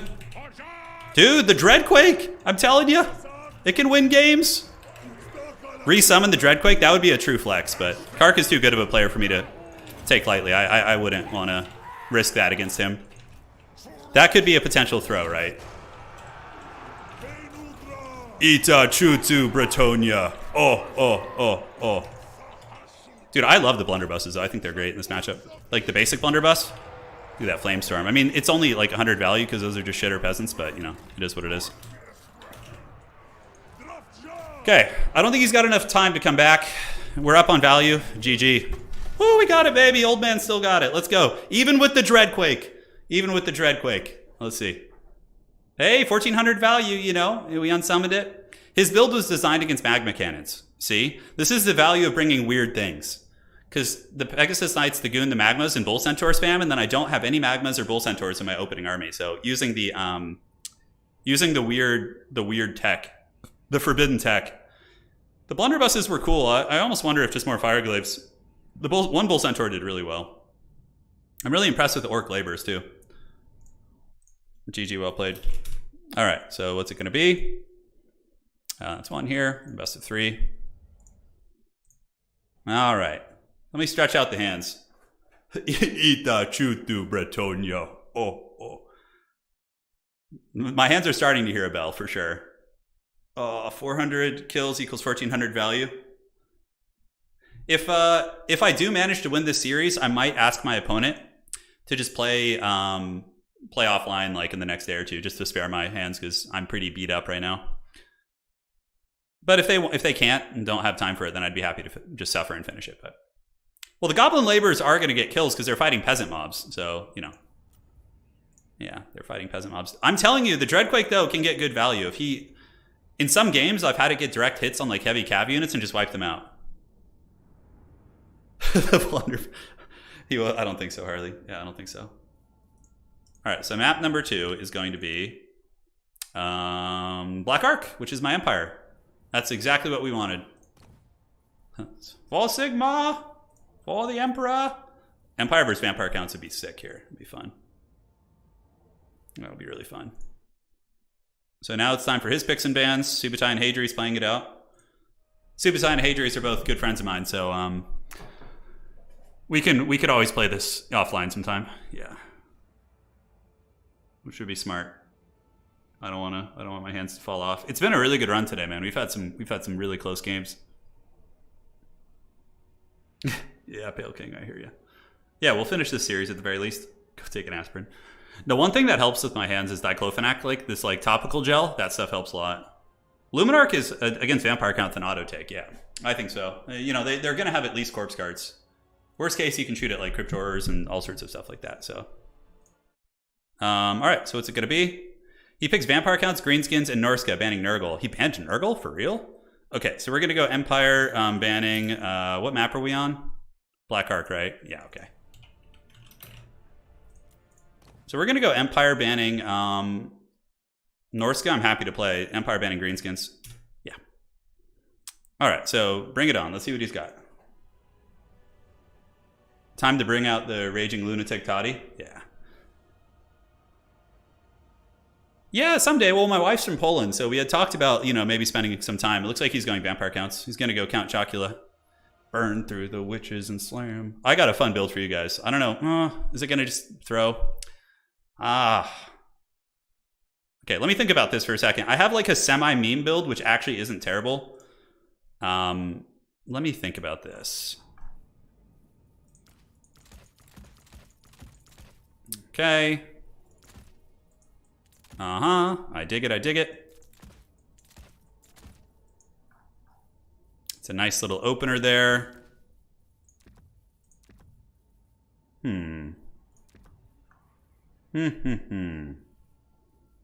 Gotta burn through the witches, man. Gotta Rob Zombie these bad boys. So that's a bit of an issue. Dealing with those. We obviously want this. We want some of you guys. I think some halberd demis are always welcome in this matchup. Lore of Fire is very good. Obviously, Lore of Fire can do some great work. Lore of Life is always welcome, though, as well, for salvaging, you know, bad situations. I think Lore of Life is always a really, really strong way to go. Volkmar the Grim. Also not a terrible choice. I suspect we're going to be seeing Vlad. I don't think so. Yeah. Well, Vlad, is it going to be Vlad? Vladdy Daddy? Could he be the hero that the vampire counts need? Got some interesting choices for our Lord in reserve. Franz is always like pretty decent here. Boris is good too. He crumbles the undead leadership very quickly. So that's pretty nice. Don't know if we need more of those. Maybe this. And yeah, like you. Do we want you on some sort of a flying steed? I think you're okay there. Yeah, the flying steed's always welcome. Okay. Any sort of artillery. Like a Hammer of the Witches or something. Could be kind of fun, but yeah, I don't know. I don't know, man. I do not know. Silver bullets are always a cool choice, but very vulnerable to like fellbats and that sort of like shutdown. So you gotta put some respect on that. Lord choice. The Lord choice is what I'm kind of struggling with here, to be honest. Boris Todbringer out of reserves could be okay. I definitely don't hate it. The Black Lions are they're a little too easy for the vampire counts to hunt down. Although against like mass infantry width, it can be very good. You know what? We're gonna try something a little bit fun here. Yeah, we're gonna have a little razzle dazzle in this build, shall we? Okay, and yeah, looking good. A little razzle dazzle. Get you. You know what? I actually have a fun idea for our Lord choice. Yeah, this is actually kind of cool. Just get you with this and with like these abilities and just have you be kind of like a cheap support character. No, that's definitely not the way. Yeah, just really cost effective. So dealing with mass swarming is really the name of the game in this matchup. It really is. Just hordes of just haggard fellbats and dogs like trying to shut down your value pieces while your value pieces kind of poke away at the undead. Archlectorin time. I thought about Archlectorin, but again, this guy's one of the best vampire count players in the world. So it's like, if I Archlector too hard, then you know we're in some danger. Yeah. You never want to Archlector too hard. Yeah, you never want to. All right, so do you want a Huntsman or something? I feel like a single Huntsman out of Vanguard is usually good against vampire counts. Yeah, Free Company Militia are also a very good choice. Yeah, I like this build. It's very straightforward. It has one really weird tech piece in it. It's not the Hunts Marshal. Marcus is good, but the problem is if he goes White Kings, the White Kings are, ooh, shit. That's something I didn't think about. White Kings chasing me. Oh, I did not think about that. I did not think about that at all. Okay, I could, if he goes double White King on horseback, I could lose. I could be in some danger. Oh. You too. I brought like, I was going to bring a Luminarch, but he's probably expecting Luminarchs, so I brought something different, which is kind of a similar piece of equipment, the Black Lions, but I decided to switch at the last second off the Luminarch, because like, most vampire count players are experiencing it every single game against the Empire, so I'm kind of like, okay, we need to get something that can kill Graveguard spam, which is the Black Lions, because Graveguard spam I think is the OG way to really do well against Empire. Yeah, it does nice. Volkmar is good. Yeah, without the Volkswagen, I wouldn't say so. He's unbreakable. I mean, he still is a healing combat character, so he doesn't have good armor piercing. Yeah, the White Kings are a problem. Those I don't have too many answers against. Demi Knights, Demigryph Knights, maybe. I do have a Life Caster too, so he's going to be my Lord in my army. He could drop some fat heals. Wow, we'll have to see. So Flagellants, I mean, what better way to fight the undead than with Fanatics who have no fear of dying, right? So that is going to be the first path to glory here. War Wagons are a must against vampires to deal with their like heavy cavalry. We got the Black Lions. We got you guys. A couple Spearmen just to provide some buffering. And I'm thinking of sending maybe a couple of these guys to the low ground. 2, 3, 4. And then in reserve, we have a lot of good stuff. Huntsman, Knights of the Blazing Sun against Crypt Horrors. Huntsman to also shoot similar targets. Grenade launchers against infantry. You know, it's basically the jam. Yeah, I'm a little bit nervous about White King, so maybe I save with for Demi first. Oh, Isabella von Carstein. Okay, that's interesting. Wasn't expecting that. What do we got on the low ground here? Is it going to be a corpse cart and 2 zombies? Yeah, okay. So we don't want to let him just have that bottom objective if we don't have to, so let's get those spearmen up. With the wagons, we should be able to claim some battlefield control. Oh shit, double Blood Knight? Oh no, just one Blood Knight, okay. That is better. So yeah, we saved for a demi halberd. And yeah, that's pretty much it. We're just chilling. Zombies, wagons coming to get you. Got a couple spears on their way. Could summon like a free company just to put a little bit of hurt onto Isabella. Let's go see if we can get some nice shots here on his advancing Blood Knights. That's like the sweet spot. I don't really have like, the wagons are good against Blood Knights, but aside from that, not a whole lot. We might, depending on where Isabella goes, we'll be careful with those spears. We're gonna move up. He's probably gonna summon some sort of an answer. Yeah, so demi halberd here for sure. Let's just start ripping shots at the unholy lodestone in the meantime, though. Yeah, Isabella's coming. Looks like she's creeping over here. Getting some good damage. Demi is out, so let's get the demi halberd. If Isabella overextends, the wagons are going to get some sweet lovin'.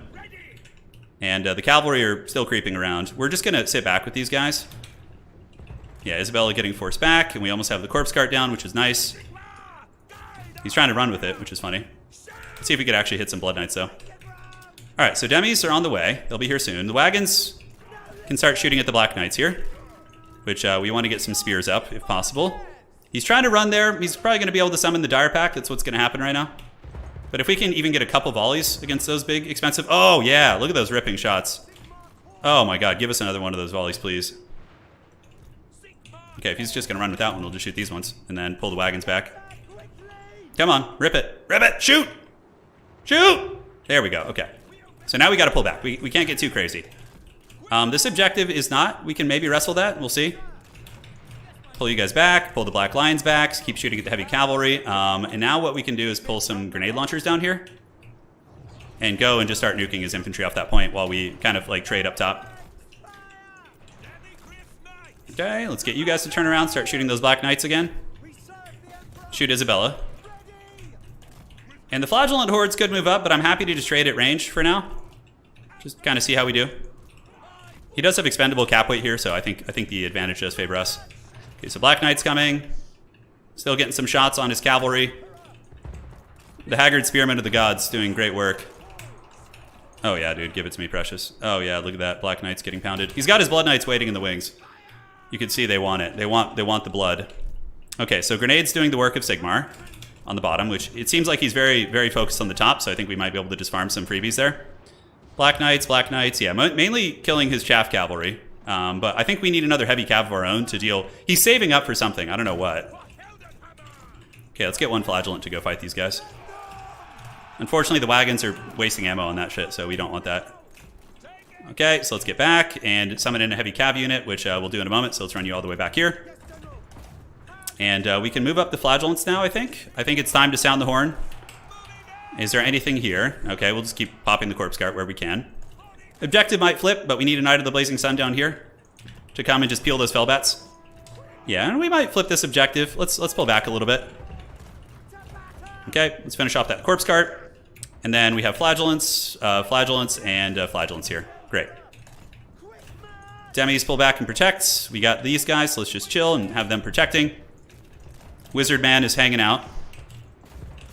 His cavalry are definitely not happy right now. Let's see if we can get these Blood Knights. Okay, how are we looking? Yep, he lands. I don't think he's watching, so we should get a freebie there of those Fellbats. All right, yeah, keep popping those Blood Knights, man. Keep popping them. He's playing really cagey. Maybe a little bit too cagey. Like, instead of getting aggressive and, like, pushing me, it's kind of, like, playing into my game a little bit, I feel. Okay, let's pop these guys, and we can go ahead and start getting some Sigmar Suns to do their thing. Grenade launchers and Knights of the Blazing Sun can chill here. Let's actually just pull them up this way and just completely dominate the top fight if we can. Demogryph Knights will head them off pretty hard. And then the Flagellants should have the cap weight to get this in a minute. So the Blood Knights, start shooting him. Demogryph Knights got a good fight here, and we'll save up for another Knight of the Blazing Sun, is what our game plan's going to be. Okay, Earthblood, drop it here. Drop it like it's hot. Just ignore the bottom. We just maneuver up to the top. Take advantage of our speed and our flexibility. We're going to get this objective here. Okay. And let's get the Knights of the Blazing Sun to charge into those guys. Grenade launchers can come around the top. Get another Knight of the Blazing Sun, who are just one of the coolest units in the entire game, obviously. Demogryph Knights is dominating the fights down here versus these Black Knights, so we'll keep them there. And we do get a nice square charge on those guys here. He does get a good zombie summon, which is a classic trick. Regrowth on our boys to keep them alive. And the black lions are just picking models. All right, so we want this. Grenade launch in time. Let's go ahead and hit those Graveguard here. He does have Graveguard in the mix now, so. Yeah, Demi's just ripping shit apart. And down here, how's it looking? What are these, Blood Knights? Yeah, we don't want any piece of that, Jesus. All right, so what can I summon from up here? Maybe some Huntsmen out of Vanguard, just to start ripping some shots. We need to keep getting away here, and the Demis need to pull back up. Black Lions, retreat, retreat. And where's our other cav unit? They're on the way. Yeah, they're a little ways off. This is getting a little bit scary here. Let's get the wagons to try and salvage the other wagon situation. Demis need to come back here and help out. His Blood Knights are dying here, which is great. So we're going to use the wagons as a bit of a blocking unit here. And hope for the best. All right, so we blocked those doggos. Now let's pull you guys in and, yeah, let's see where those Vargeist are going to go. But firstly, we want to get those hounds down if we can. I do end up getting sandwiched by the Blood Knights. That feels pretty bad. That feels pretty bad, ladies and gentlemen. Okay, let's get a couple Huntsmen rolling up. Drop a fat heal here, if possible. Knights of the Blazing Sun can roll up, and yeah, I think we got that objective under control, although he does have some Graveguard there now. Yeah, and he's got a lot of stuff here now. It's getting a little bit messy. We need to turn these guys to start shooting again. A little bit of a blunder on my part. All right, you guys charge here. Let's get the spears going into them. Let's do this. Keep the wagons alive, if possible. Shoot into them, and we need to save the Black Lion somehow. Unfortunately, I don't have any like cav in position to really help here. This objective's looking okay. Down here, the spearmen are, yeah, they're fighting, but you know, thankfully the dogs don't do that much damage against my wagons. They just don't have like a ton of armor piercing. So yeah, we are getting some okay shots. Let's get you in there. I need those Knights of the Blazing Sun to come back. He's pulling the game back. He's starting to trade a lot better because the Graveguard have been called out. Yeah, you see, he's got multiple units of Graveguard, so we need to just retreat from them because they just crush Flagellants. Okay, let's get the wagons back. The dreaded Blood Knights are chasing. The Black Lions are compromised by Blood Knights. So that's not good. Let's get into these direwolves here. And yeah, just do this. And is there anything we want to play on the bottom ground? Yeah, let's get on the objective firstly. If we can keep the Black Lions alive, we might be okay. It's getting very messy. Okay, let's just get you guys around. We are able to peel all this. Flagellants have retreated. Doggo's being routed. And we need to just finish those Blood Knights off. That's like hands down the biggest thing. Sad that the Demis had such a bad time. All right, so let's go charge these Graveguard. Keep shooting you guys. Let's do this. You guys keep blasting here. That objective looking like it could flip. Okay, let's go nuke those Graveguard if possible. See if he's watching. Probably is. So big cav charge right there into the Graveguard. We managed to hold on to our back objective. Huntsmen are, yeah, we can pull the Huntsmen over there. It's fine. Grenade launchers, these are zombies, and the Black Lions are back too. Back in black. Yeah, let's see if we can save these guys from getting wrecked. Cav charge, let's bounce across, and this objective could flip for us. If we grenade off these Graveguard here, keep moving. We'll have to see. The Blood Knights are getting pounded a little bit. Let's get some Flagellants or some Spearmen over there to help out. That'd be nice. And the Flagellants can move up. Keep cycle charging there. And yeah, we got their grenades on them. We got the Black Lions. This is where we stabilize, right? This is where we pull it back, I think. It's a very close game. Very, very close game. Grenades doing the work of Sigmar, but obviously are in a little bit of danger. Okay, and let's go ahead and get Sigmar Sons. Pull the grenade launchers on the bottom, who are very healthy up here, so they can be protected by our cavalry. Some of the Chad war wagons getting into melee. You gotta love it. All right, so how are we looking here? Yeah, he's starting to run out of steam on a lot of units, it looks like. Yeah, starting to run out of steam. Let's get the Black Lions up, get the counter push going. Knights of the Blazing Sun hopefully can finish the Geel. It looks like the Felbats got completely wrecked by those Huntsmen there, which is kind of surprising. Sigmar Sun should be able to pull that point back, and nice charge there. Yeah, the Blood Knights get taken down. They're crumbling pretty hard. They're under a lot of pressure right now. Okay, so let's get the Black Lion ROR, start killing some Graveguard units, which is going to be super essential. And we can pull up, let's see. Yeah, we're saving for Demis at this point. Saving for Demis. Knights of the Blazing Sun are just going to hunt down the rats there. And Sigmar Sons hopefully will be able to wrestle that point. Yep, let's move you guys up. Yeah, looks like they're dying. Knights of the Blazing Sun just going to farm 400 value for free at very little cost.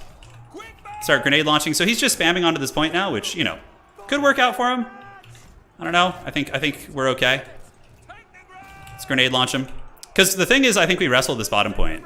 when these guys make it and these guys make it, and we can get the demis down there too. So any substantial threat, and then we just play the 2 points and slow push him in terms of value. Yeah, because he's kind of at our mercy now that all of his Blood Knights are gone and stuff. Black Lions are still thundering away and just pounding through Graveguard units. See, these ones are crumbling. Shoot Isabella here. Shoot the bats. Flagellants, no need for them to fight quite yet. All right, let's move up. Woo! Yeah, so this is gonna go to us, I'm pretty sure. The grenade launchers will just flatten these Graveguard, and then we're gonna get the good cap weight here. Yeah, and everything is kind of going a little bit south here. Looks like some Fellbats trying to creep. We do have our Lifecaster, who I don't want to forget about, obviously. Let's regrowth the Black Lions. They still have a fair amount of ammo, so I think they'll still be very valuable here. All right, what is he calling in? Bats? Yeah, the standard. Okay. The Dread Vampire Lord has arrived. Let's get the big boys to move in. He's got a lot of units coming in, but I think it's mainly just going to be freebies. Knights of the Blazing Sun, peel those bats off. And what are these, zombies? Yeah, we can start fighting zombies. As long as they're not Graveguard, I'm happy to take the fights. As long as they're not Graveguard, I'm happy to take the fights. Now down here, Demogryph Knights, trading reasonably well. Huntsman partially shut down. Sigmar Sun should get the job done. Let's move you guys away. And now we can summon in some Flagellants here. I think the top is totally fine.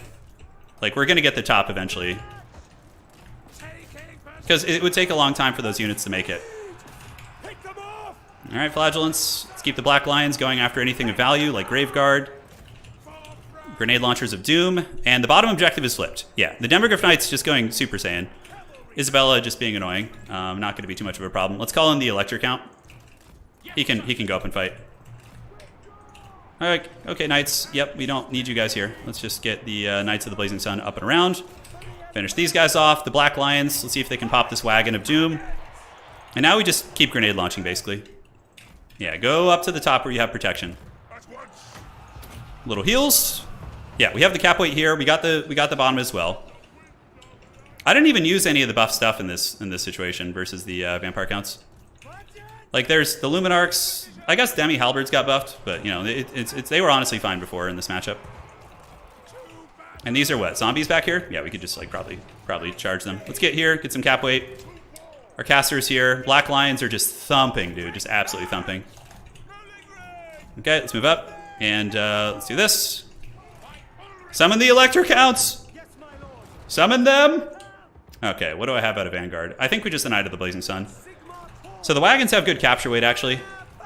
You know, it's 3. It's respectable. Knights of the Blazing Sun get to block his reinforcements, and yeah, man, we're doing good. We're doing good. Yeah, another best of 3 after this would be hard. So I'm going to see if I'm able to win this. I'm going to see if my opponent would be willing to just kind of play with me in the next few days, and I'll record the series and upload it as a video as well. But yeah, as of now, it's like my hands are pretty inflamed. All right, so let's get some heavy cavalry. Knights of the Blazing Sun. The Demogryph Knights just being absolute beasts, battling Vargeist and all sorts of scary threats. Shoulder to shoulder with the Sigmar Suns. Going to get some help from the Elector Counts here. We do have the Lord, the generic Lord, coming out and actually being somewhat useful. But that's a triple cap. There's absolutely no way he's going to get this back. The Sons of Sigmar have, I think, clinched it against the Foul Undead, which always feels great. But this is a matchup I've played maybe 5,000 times, so I'm very comfortable to play it. I think it's an even matchup now. So yeah, I'm more than happy to play this one. Okay, let's do that. Huntsman at the ready, General. Let's get Isabella von Karsine, keep those grenades going. It's grenading time, baby. It's got some doggies coming in. You just bounce out and hit them. It is the dire pack though, so it's a little bit scary, but yeah, there's no way. He would have to, like, you know, make so much ground here. We're gonna reinforce our back objective to, you know, prevent any shenanigans. This one might start to flip back a little bit. Isabella's battling my Lord up in the sky, which is pretty funny. Demi's holding here. We got you guys. Sigmar Suns, a couple guns chilling. So that point's pretty enforced. I think we can unsummon the wagons at this point. Or try to. Let's get the heavy cab to run down those guys. Yeah, grenades, keep running. Isabella, just keep chasing. That is the forbidden fruit. You're not going to get that. You're not going to get that, I hope. Yeah, so we're chilling here. There's no way this one's going anywhere. It's our Graveguard, but I think we're okay. All right, so let's get the unsummoning of the wagons. Pistol shots going here. Knights of the Blazing Sun melting the dire pack, which feels good. He's starting to get a little bit of cap weight back on that point, but let's get the grenades down this way, and looks like he's trying to snipe my Lord. Yes. And did we get the unsummon on this thing? This is one of our war wagons now. We didn't. We did get the unsummon on some of the other ones, which is nice. Unsummon, and we don't have a lot to pull in, actually, so it might just be the black lions again, honestly. Okay, so yeah, this got a little bit messy here. The Vargeist did inevitably get melted. Dire Pack there causing some havoc. How are we looking down here? Davy Crockett needs to run away. You can go hit these Graveguard. Let's pull the demis back. And grenade launchers, go get him. He's really, really persistent here. All right, let's get the Black Lions back. And Black Lions could also come back and try and snipe Isabella, which would be pretty funny. Let's see if we can make something happen there. All right, so how are we looking on the back objective? Pretty comfortable. We got, you know, Free Company Militia who can definitely fight the Direwolves, and Flagellants who can fight them as well. Still have decent cap weight here. One war wagon needs to be unsummoned so we can get it back in the pool. And Isabella von Karstein being shot by the dreaded Hellblaster volley gun. Graveguard should die here, just to sheer numbers. Especially with grenade launchers helping. All right, how's Radagast doing? He's doing pretty good. Isabella actually being run in circles, and she's getting melted. A lot of sneaky doggos making a play for this objective. I think I have some basic state troopers so I can move up. All right, Spearman. He's pressuring. You know, Kark's showing why he's one of the top players, you know. It's like, up until the bitter end, man, he's causing stress. Isabella getting Black Lioned, though. Oh, man, look at that. Summon the Elector Wagons, dude. They've gotten 3,400 value. The Black Lions can be pretty damn good if they are left to their own devices. All right, so the Blazing Sun doing it. He does take his home objective back, but, you know, Isabella's probably going to die to the Black Lions here. Oh! Get her! Get her! She's got 800 HP! Oh, I wish I had a Free Company Militia to summon right there. That'd be super nice. So my Lord does get chased off, but it's fine. He did his part. His cavalry can go stop those Graveguard or just pull them back. Finish her! Yes! Banish the Vampirus! Be gone, spawn of darkness! Looks like she's going down. All right. Yeah, we got it, baby. 2-0. Let's go. Radagast getting the job done. All right. So now we're in the grand finals of the tournament. But I'm going to see if my opponent's willing to wait. Yeah, until I'm playing it in the next few days. Let me see who it is. GG, well played. GG, well played. All right. Okay. So the Flagellants did fine. Wagons were really good. The Black Lion actually carried that game. Actually carried that. 3,900 value. It also killed Isabella at the end. It's always been really good if you could kind of protect it. What else do we got? Light Wizard did good. Knights of the Blazing Sun also super Chad. Big value. Grenades. Demogryphs with 2,200. Yeah, Kark likes Graveguard. I know he likes Graveguard. So the Luminarch would have been not as good. If we had brought the Luminarch, I think we actually maybe lose that game, because the only target would have been Isabella, and the Blood Knights would have probably been able to ride it down without like me getting any thank you. Me getting any value, so. All right, so checking with Subutai and Hadris. Zach, you two still playing. And then we can check with Hadris as well.